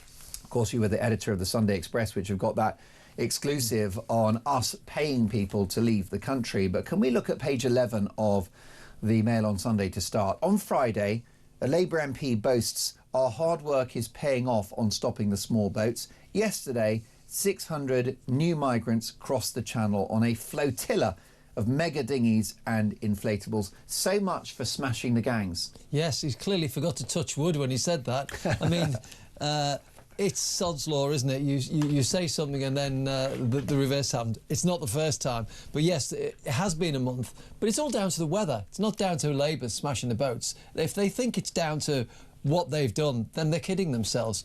And not only have a load of boats arrived after he opened his mouth, but we are on course to have the highest level of boats since 2022, when I think there were about 45,000. We're currently at 39, pushing 40,000 boats. And last time we were around there, another 5,000 arrived before the end of the year. So it doesn't look good. No, and Reform and Conservative supporters are up in arms about this, about the boats crisis, which we must stress began under the Conservatives Yes. and on the watch of various Conservative Prime Ministers. But Labour are severely mistaken if they think that their own core supporters are not concerned too. Yes, of course. They keep kidding themselves that, like the elitist North London group of MPs who say refugees are welcome here. They're really not. And I think Britons have a great reputation for caring for people fleeing famine and war, as we've done in the past with the Vietnamese boat people and Ukrainians. We open our borders for these people. But what they don't like is people cheating the system. We like asylum seekers. What we don't like is asylum cheats. And these people who are coming across the channel are basically illegal migrants. And really, the problem now for genuine refugees is that people are losing their compassion because they're just sick up to the back teeth with people coming here, abusing the system, and them having to fork out money to put them up in hotels, give them benefits, and as we read in the Sunday Express this morning, even pay to set up businesses for those who deign to go back home. It brings our asylum system into disrepute, and that's the problem with the boat crossings. And it makes some people watching or listening to this show say, do you know what, make it stop, scrap asylum altogether. Yes, it's a hardcore view, but who could blame them? Well, that's exactly it. I mean, who would have thought about leaving the European Convention of Human Rights? When I was a kid, asylum was about people clambering over the Berlin Wall and risking being shot to escape the tyranny of the Soviet Union's satellite states. And it was Olympians from Russia who came to Britain and then claimed asylum when they got here. And we had no problem with this. It was Ukraine 2.5 years ago, having been invaded, and Hong Kongers. Absolutely. And a lot of these people who are coming over on boats are economic migrants. They're in a safe place in France when they leave. And people have reached the stage now where drastic action is what they're talking about. Leaving the ECHR is regarded as drastic action. But you go out into the pubs of Britain, speak to people, they say, why don't we just shove them on a boat and send them back? Well, it's a bit more complicated than that. Well, that's right. People have said sink the boats, people have said send in the Navy. Yeah. The public have had enough, and if the establishment ignore the concerns of the public, then people will just go for the more extreme option. It's not complicated. We do need to change the legal framework in this country so that it becomes possible for us to not just deport people, but to stop those vessels. It won't be easy, but we're not getting enough, are we, from this government on it? So, for example, you've got a Prime Minister that scrapped the Rwanda plan, and I'm still mystified by the fact that before the election he was asked, would you scrap the Rwanda plan even if it worked? And he said, yes, I would. I cannot process the logic of that an incoming Prime Minister would scrap a policy that was effective. Rwanda wasn't perfect, but there is now no deterrent, which is feeding the problem. Well, that is the bottom line. You've hit the nail on the head there, Mark. Without a deterrent, there is still a big pull factor for the UK. Benefits, accommodation, being paid to go back home even. If you're not going to give them some reason not to come here, then what's the point? And the best Labour have come up with so far is 1 in, 1 out, or 7 in, 1 out, or whatever it is. Well, indeed. I mean, all Britain would have to do is behave like a nightclub, when it literally is 1 in, 1 out. But we've not had that. We've been obviously sending millions to the French with a precious little reward for that. And interestingly, looking at these numbers, I've just had Sebastian Salek in the studio, David, and he's a Labour councillor. And he said, regarding the economy, don't worry, it will come good. It's going to get worse before it gets better. And he's predicting robust growth and a healthy economy. Well, we'll wait and see on that one. The mood music's not great, but they've got another 3 years. Whereas you can definitively say that the boat crossings are going to stay as high as they are, if not grow further, in the next 3 years. There is no evidence that these boat crossings will be curtailed in any way whatsoever. The plan to smash the gangs, it was really just political rhetoric, wasn't it? There's no Rwanda plan, there's no disincentive. And, you know, the numbers are likely to grow. They're not going to leave the ECHR. The numbers are going to carry on coming. Well, there's nothing in place which is going to take effect. As we see from governments, you know, the government have got an economic plan. They say it's going to work. Well, we'll find out in 2029 at the next next election. There's time for it to work if it is going to work. But there's nothing in place which will work by 2029. It's just going to carry on as it is. And the point here, Mark, is that people... They don't see the writing on the wall here. In 2016, the Brexit referendum result came because for years and years and years, the government under Tony Blair kept surrendering our sovereignty to the European Union and saying, no, we give away this right, we give away that right. And people got more and more fed up with being told that we can't do anything about this because the European Union, we have to decide on this. So what did they do in the end? They said, we've had enough of this, and they voted to leave. Everybody throws their hands up in the air and shrieks and say, why have we done that? It's self-harm. They'll be doing the same in 2029 when Nigel Farage and Reform are in government. They'll say, why has this happened? You can see the writing on the wall. It's happening because people are fed up with the Labour Party doing nothing, and they've dismissed the Conservative Party because they've been in power for 4 years and things have got worse. You're so right about that. The mandate of Brexit was to control immigration. You mentioned Tony Blair, who didn't just change the legal framework of this country in favour of European courts. He also opened the border to the east, which he didn't have to do. He was under no obligation to do that as Prime Minister, as a member of the EU. And he did it, supposedly, at least from Labour insiders, to, and I quote, rub the Tories' faces in diversity. Brexit was about controlling immigration to sensible levels and having people that were welcome in this country who are going to contribute something. And what have we had? Well, in the last 5 years, right, 1 in 25 Brits came here in the last 5 years. That's wild. It's unsustainable. 1 in 60 in 2023 of the people in this country came here in a year. This is unprecedented, isn't it? No wonder the public is so angry. Let's talk about net zero if we can, because front page of the Sunday Telegraph, David, Tories will ditch ban on petrol cars. Kemi Badenoch has said the Conservatives will ditch the 2030 ban on the sale of new petrol and diesel cars if the party wins the next election.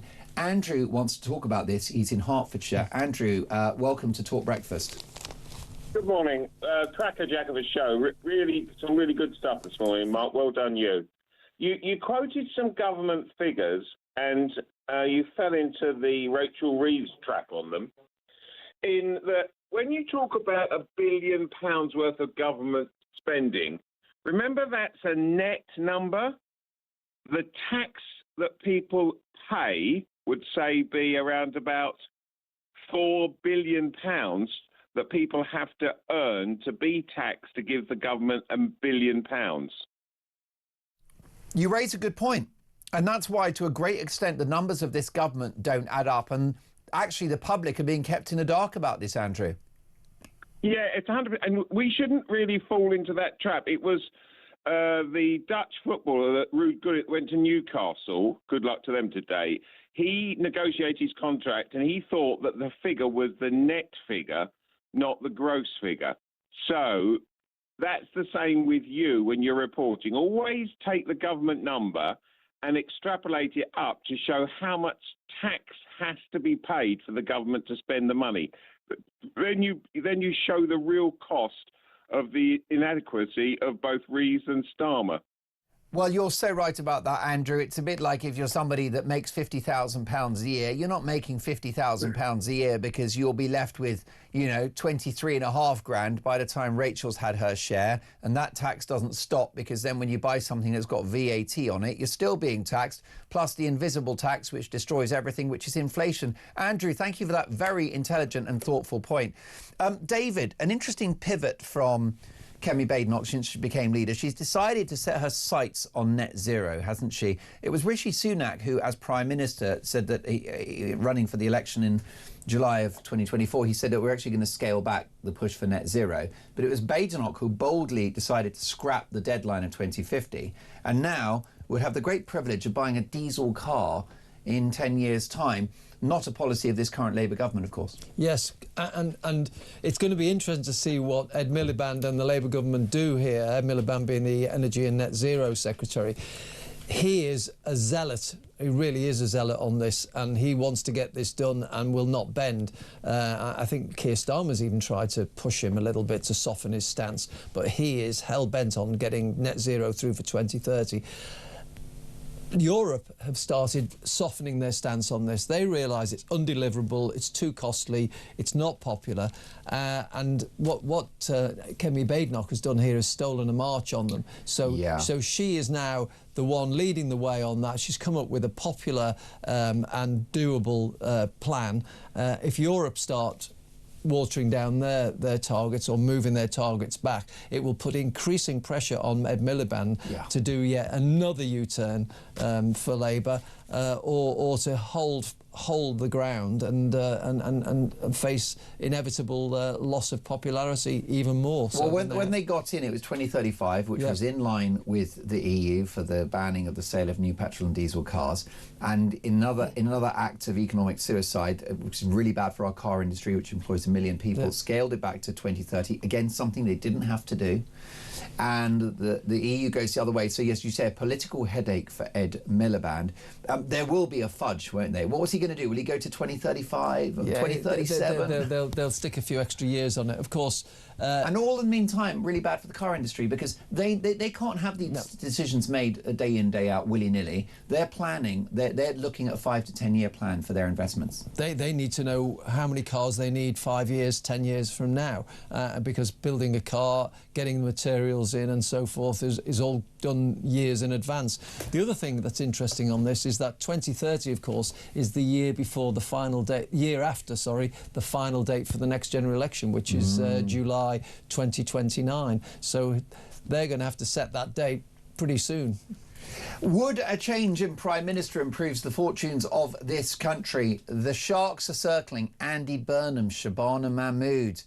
Of course, Angela Rayner, always interested. Wes Streeting. We'll come to that next.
This journey of me following the migrants went from sort of 10 in the morning, all around the clock, to late at night, to the point where, on buses, on trains, through streets, at every key point, French military police and the French police, they were there. They were on the bus, taking down notes, taking pictures, but not doing anything to deter the migrants or stop them, just being there.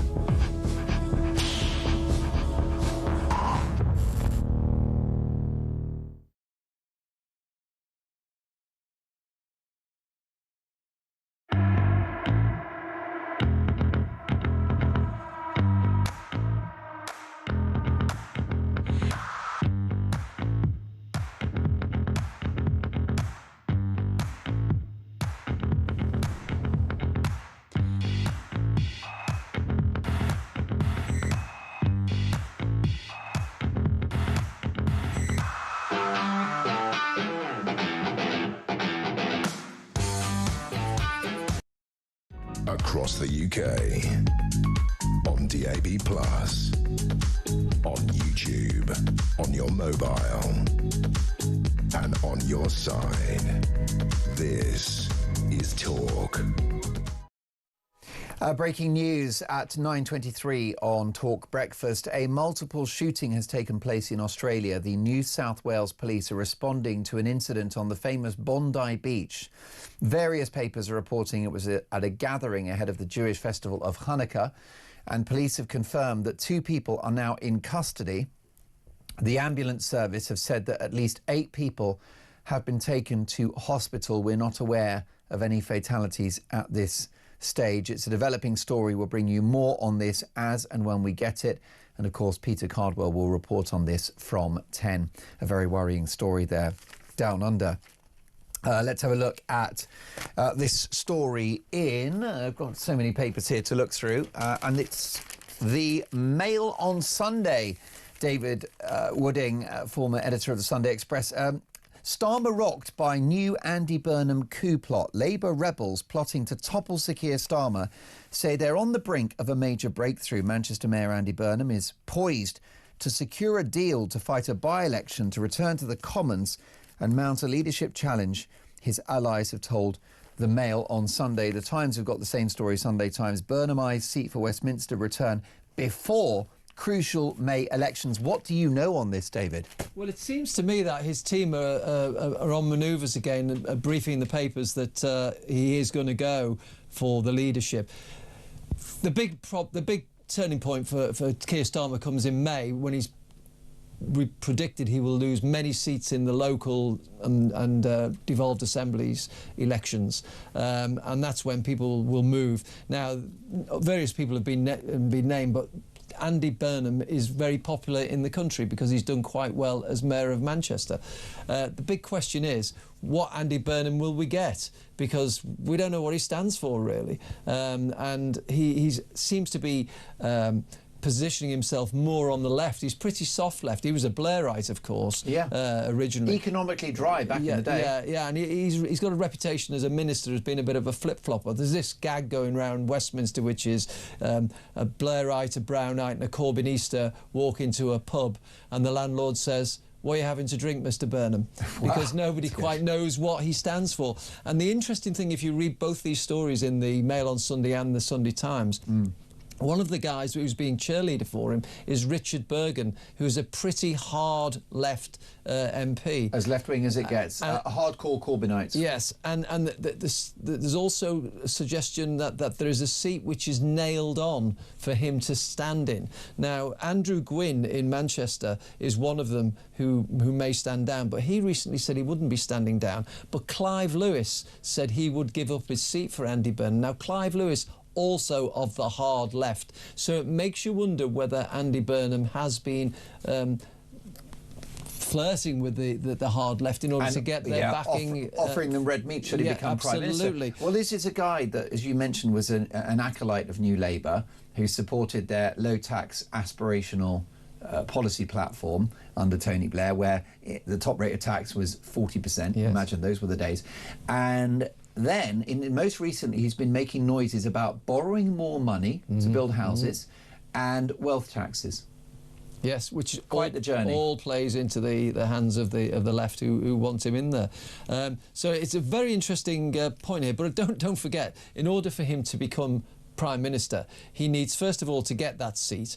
The danger there also is that Reform are doing so well in a lot of these seats that the chances of him winning are not as great as they would otherwise have been. Yeah, so he may well fall flat on his face there. And then, having become an MP, he then needs to get 81 MPs within the Parliamentary Labour Party to back him to stand against Keir Starmer. But of course, other people will be throwing their hat in the ring. And Angela Rayner has been pretty quiet lately. Wes Streeting has been making overtures to people to run with him. So it's not quite a simple path to the doors of number 10.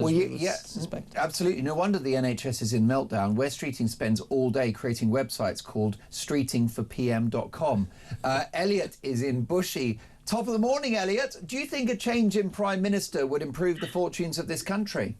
Thank you. Good morning. No, Hi. Absolutely not. The opposite. You've got to understand the appalling mindset of this mob that are in power. Let me try and explain it.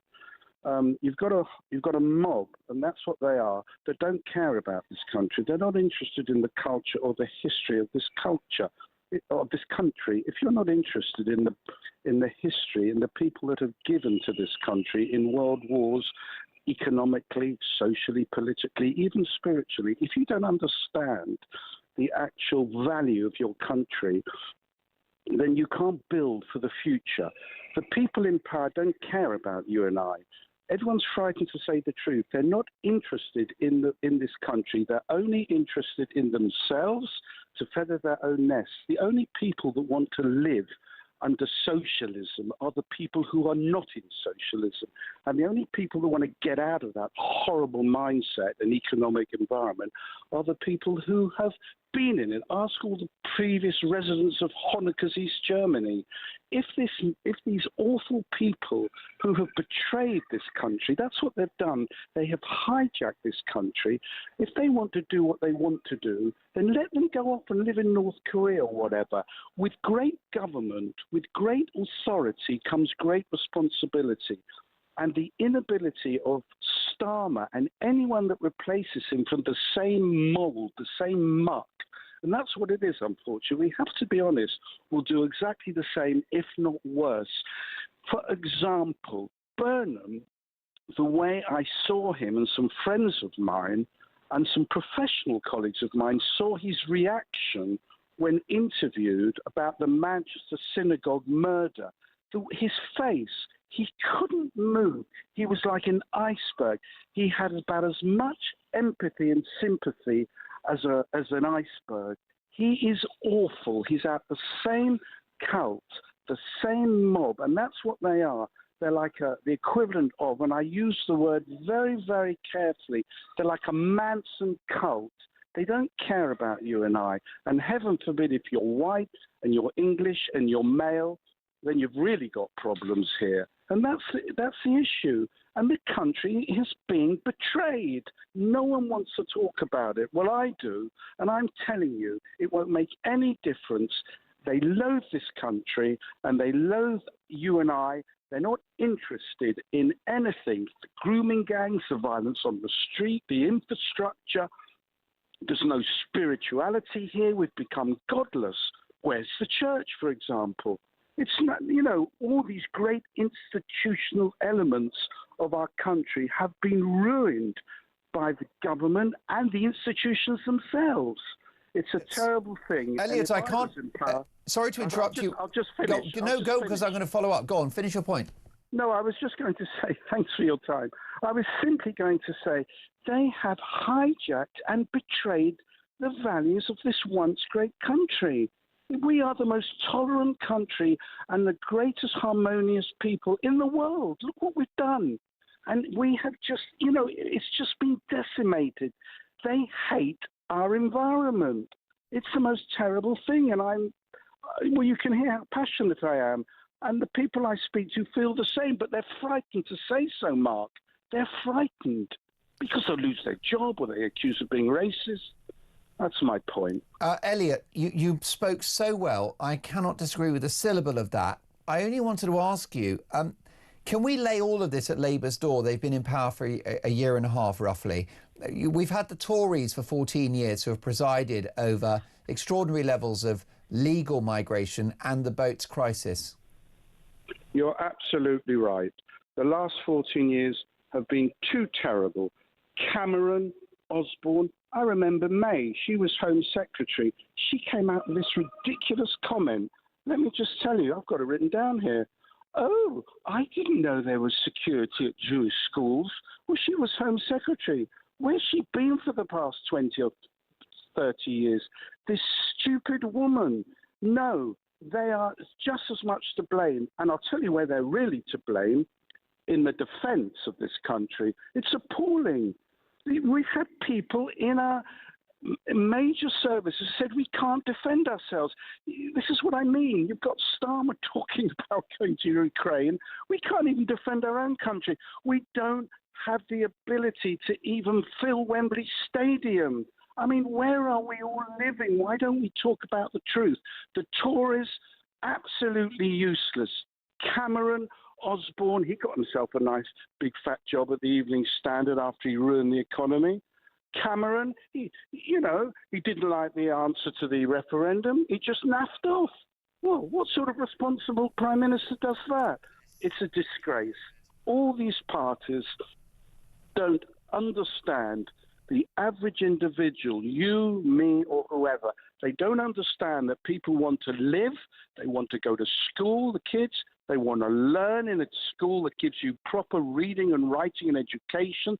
They want to come home, they want to earn a living, they don't want to pay half their money to the government, which is then paying out on all these people coming in. I went to the dentist the other day, for example.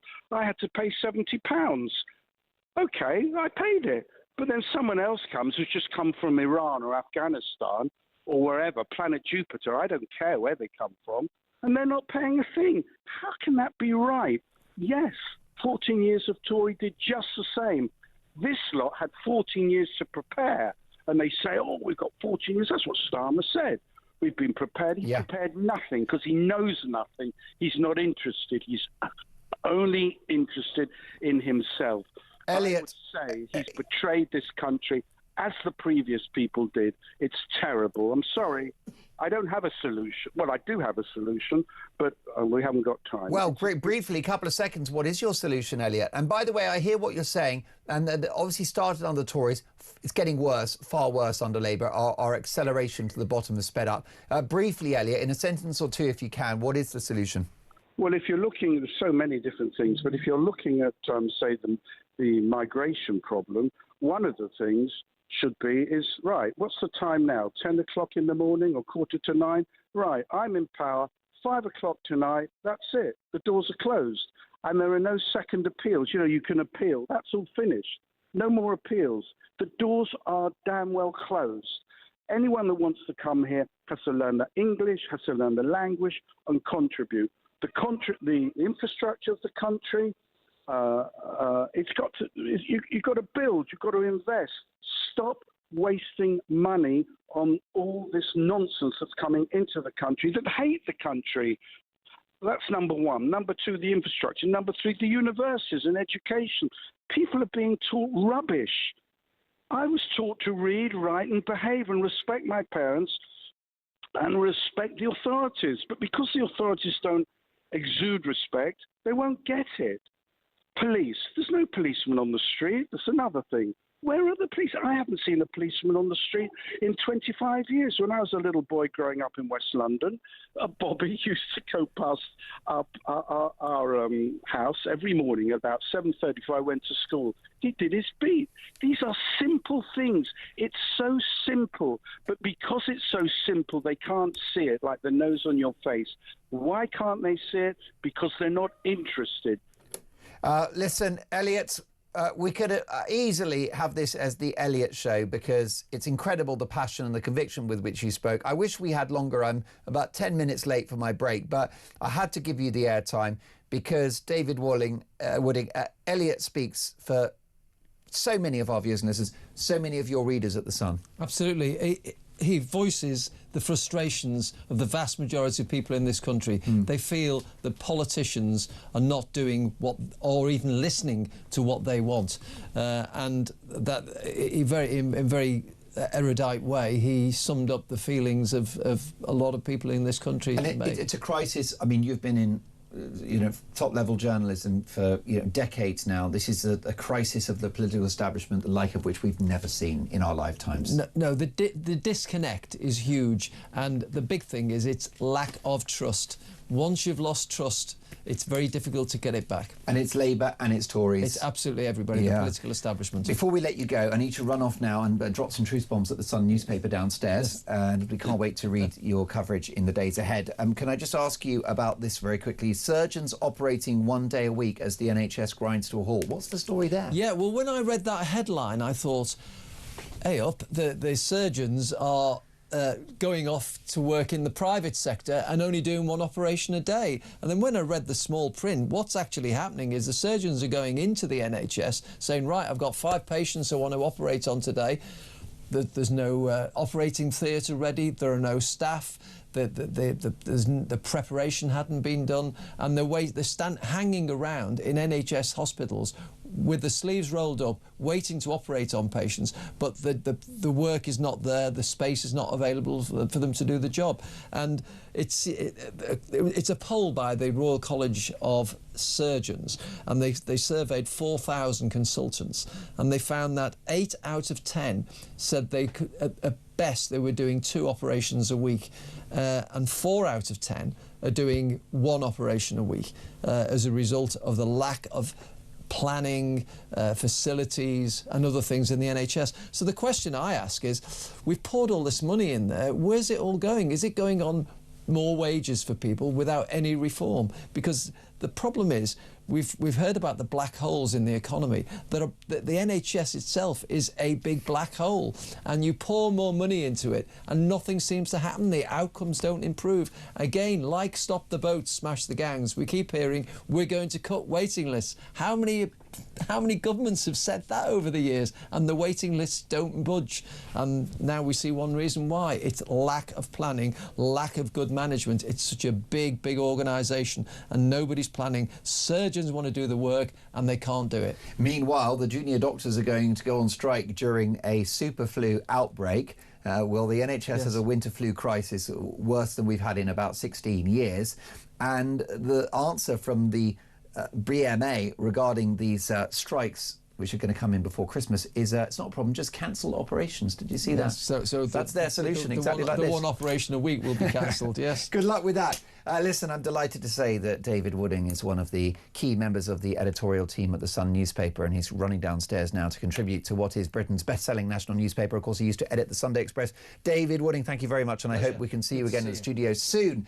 Next up, would a change in Prime Minister improve the fortunes of this country? I'm talking, I'm afraid, about another Labour leader. That's next.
Across the UK, on DAB+,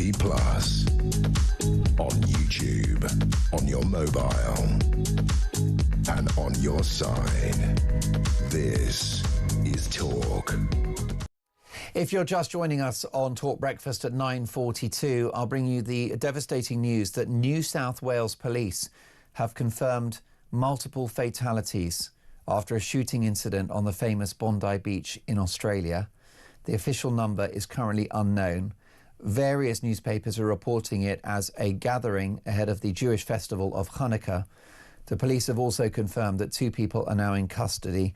Local officials have said that at least 13 people have been taken to hospital, but we are hearing reports now of multiple fatalities on the famous Bondi Beach in Australia. It's a developing story. We'll bring you more on this as we get it. And of course, Peter Cardwell will report on this from 10 a.m. A truly devastating story coming out of Australia. There are no words, are there? 9:42, this is Talk Breakfast. Would a change in Prime Minister improve the fortunes of this country, as it's revealed that Andy Burnham fancies a return to the House of Commons? before the May elections, with insiders suggesting that he's got his eye on a dead cert seat that he would win. Let's get reaction from an old friend of mine, former Labour advisor, I should say, James Mathewson. Hi, James. Do you believe that there's something of a story here? Does Andy Burnham want to come back into the House of Commons? Andy Burnham might want to come back in the House of Commons, but it's not really up to Andy Burnham. The thing that you have sitting above Andy Burnham is a lot of mechanisms controlled more or less entirely by the leadership of the Labour Party. And I do not see it being in Keir Starmer's interest to allow Andy Burnham to come anywhere close to the House of Commons, because as we know, Andy Burnham's popularity completely outweighs Keir Starmer's at the moment. As much as Andy Burnham may want to, and Andy Burnham does like briefing these stories, we know this historically, generally before big moments in the calendar. Anytime he speaks to a journalist, he will give a wink and a nod. That he's keen to come back into this side of politics. And I think it would be good for the Labour Party. I think his leadership would be good. I must make that clear. But I don't see the mechanism being very straightforward at all from it do so. Yes, I mean, do you think that if Starmer were to fall, that Andy Burnham would be the front runner? Not right now, just because of the position he's in. Trying to get him even to Parliament is very difficult, because not only do you have the selection process in the Labour Party, which is quite a convoluted and difficult process, you have these CLPs, constituency Labour parties, 650 odd of them around the country, where local members have a say, or are meant to have a say, in who is their candidate. So even if there was a by-election and a secure seat, that would be contested. And then after that, of course, you've got a by-election, you've got to get elected. And then after that, there's a whole raft of measures that would need to be kind of met or moved aside for him to become the party leader. So it's still, even if he met green lights every step of the way, there's still a lot of stages for him to come through. So there would be other people who would be better placed or have an advantage ahead of Andy Burnham to try and get that hat in the ring first. I know you're no admirer of this current administration, even though you're a former Labour advisor. Is there a figure within the party that would make a good Prime Minister in your view? Yeah, Angela Rayner. And why do you say that? I just think Angie is somebody who understands the situation at the moment, and she understands what was voted for back in the general election when Keir Starmer won, which was change. And that there needed to be significant change to people's lives. And she sees that there hasn't been significant change to people's lives. There's been tinkering around the edges. There's been, small changes here and there. There's been enough to annoy people on the right. There's been enough to annoy people on the left. But there's been no significant narrative there at the core. And I think she understands that in a similar way Andy Burnham does. The thing with Angela is she's very good at playing the game. She knows what she's doing, and she's positioned herself in a way where she could theoretically be somebody who could make a move quicker than Andy Burnham. I don't share her politics, but she's a formidable performer. I think she's Labour's Boris Johnson type figure, a charismatic politician with public recognition who has cut through. She knows how to get the troops going. When she described Tories as scum, yes, that was reacted to badly by her opponents, but the faithful loved it. She makes headlines. She's fearless. And she's an authentic person with a devastatingly compelling backstory. Yeah, authenticity. That's the thing that you've hit on there, Mark. One thing that Keir Starmer does not have. It's one thing that, for example, Nigel Farage does have in a lot of people's minds. Not in my mind, of course, but in a lot of people's minds, they see credibility, they see conviction, and they see self-belief and authenticity. And that's what people want to follow in politics. Yeah. Angela Rayner has that, by the spadeful. Can I offer a health warning, though, if you're going to back Angela for PM? Because this is a politician who is very pragmatic, and she was quite happy to ally herself to the Starmer cause in the run-up to the election. Starmer pitching himself back in the day as kind of Tony Blair 2.0, prudent on the economy, fiscal rules. So is she not as much of a political chameleon as anyone else? No, I voted for Starmer in that leadership election after working in the party under Jeremy Corbyn. So that shows you, But it's because he pretended to be more left-wing than he was, isn't it? Exactly. But isn't Angela going to be the same? It's not even just about left-wing. It's an ideology. It's about having any kind of vision. It's about that complete lack now of any kind of direction, being rudderless, all the rest of it. Everybody agrees, if you speak to them from the left to the right, that there is just this lack of narrative and direction. I know Angela Rayner understands that is not something that you can simply cast aside. So I would hope it would be better under her. James, thank you for your valuable time. Have a good Sunday and we'll speak soon. James Mathewson is a former Labour advisor who backs Angela Rayner. The country would be better in her hands, says the big man. What say you? 0344 499 1000. Your call's next.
This journey of me following the migrants went from sort of 10 in the morning, all around the clock, to late at night, to the point where, on buses, on trains, through streets, at every key point, French military police and the French police, they were there. They were on the bus, taking down notes, taking pictures, but not doing anything to deter the migrants or stop them, just being there.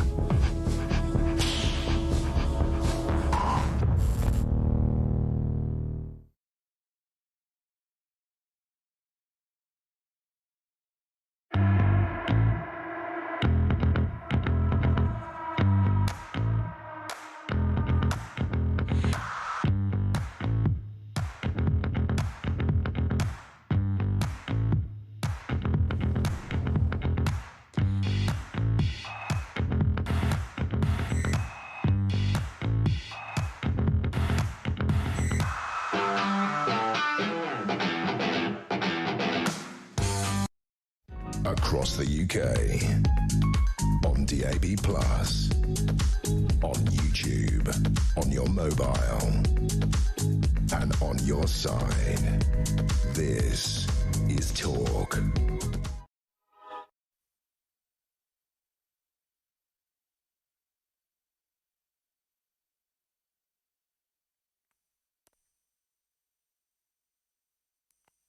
There we are, we're back on the radio. What we've done is put 10p in the meter. Things are so bad now in the country that they literally switched off my microphone. It is 9:52 Talk Breakfast. At least it's live, unlike a lot of that manufactured rubbish you see on telly. Well, let me get to two calls, but first let me bring you up to speed on a shocking, devastating, horrific story which is coming out of Australia. A total of 9 civilians are now confirmed as dead, including a gunman, following a shooting incident on Bondi Beach in Australia. Reports suggest it was at a gathering ahead of the Jewish festival of Hanukkah. The police have also confirmed that a gunman is in custody, a separate gunman is in custody, with the other having been killed. There look to have been 2 individuals. At this stage is the working figure for how many people are involved. 1 dead, 1 in custody. Local officials have said that 13 people have been taken to hospital. So this is an attack on Bondi Beach in Australia. 13 in hospital, 9 dead, one of whom is the suspected gunman. More on this with Peter Cardwell from 10. Would a change in Prime Minister and a new leader of the Labour Party improve the fortunes of this country? Michael is in Hereford. Hello, Michael. Hi there, Mark. It's with regards to illegal migrants that have been coming into the country. Oh, yeah, let's talk about that. Thank you. With regards to the logistics of getting them out, I mean, people say, oh, it's going to cost us thousands and thousands and hardly any will be able to get onto a plane.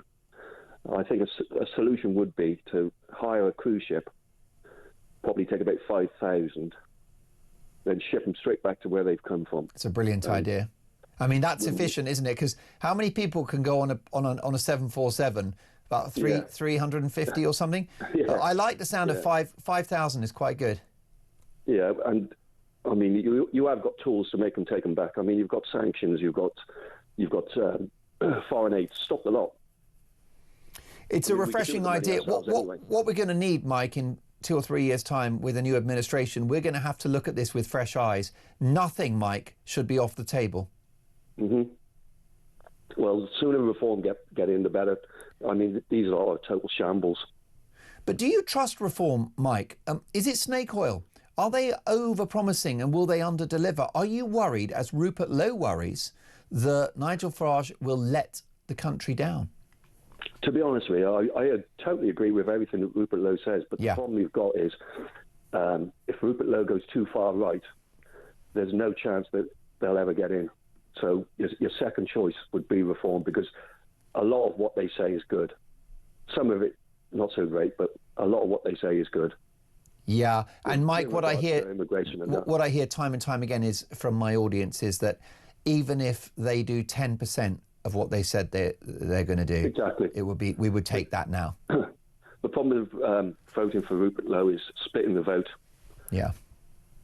I mean, if you split the vote too much, then I mean you're liable to end up with a Labour Greens, which is just a nightmare. It would be the end of this country, wouldn't it? Would it be the end of this country? Yeah. I think it would. Yeah, to be honest, I voted Labour all my life when I was younger. Yeah. I'd never vote him again. Never. Mike, a brilliant call. Really grateful that you picked up the phone this morning. Please do so again and have an excellent Sunday. Mike in Hereford there. Would a change in Prime Minister improve the fortunes of this country? Paul in Southampton. Morning, Paul. Morning, Mike. Mark, how you doing? Oh, I'm very well. Better for you calling. Listen, we've got to talk about this because you careful what you wish for, basically, if Starmer goes, right? Yeah. Well, yeah. I mean, I don't believe that Burnham is a shoo-in anyway. I mean, wherever he goes, reform are there.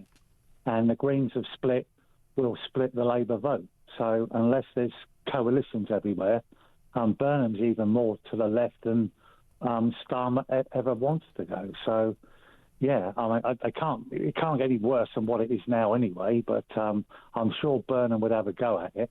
Well, this is it, because the problem you've got, Paul, isn't it? Whoever replaces Starmer will have to be elected by a very left-wing Labour Party, more left-wing than the Cabinet itself. They'd be offering wealth taxes, more tax generally, unbridled socialism. Oh, absolutely. You know, I mean, like I say, they like to spend money that they've not earned. And, you know, hopefully people hold the faith, keep the faith with reform. I mean, I heard what you said about, 10%. I don't mind reform failing as long as they've tried. It's when they can't be bothered, like the Conservative Party for 14 years. This is all Conservative mess that the Labour Party don't want and can't clean up.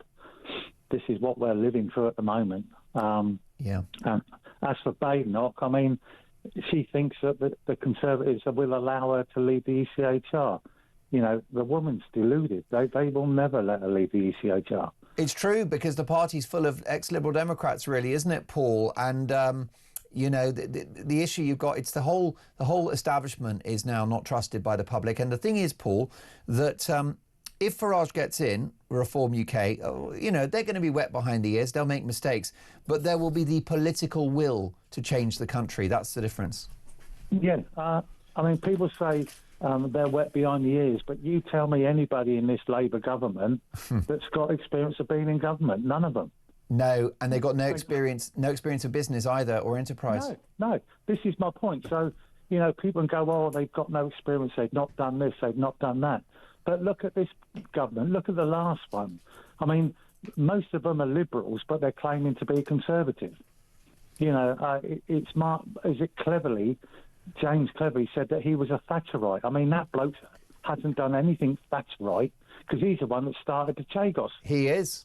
Conversation, didn't he? So Thatcher wouldn't have done that.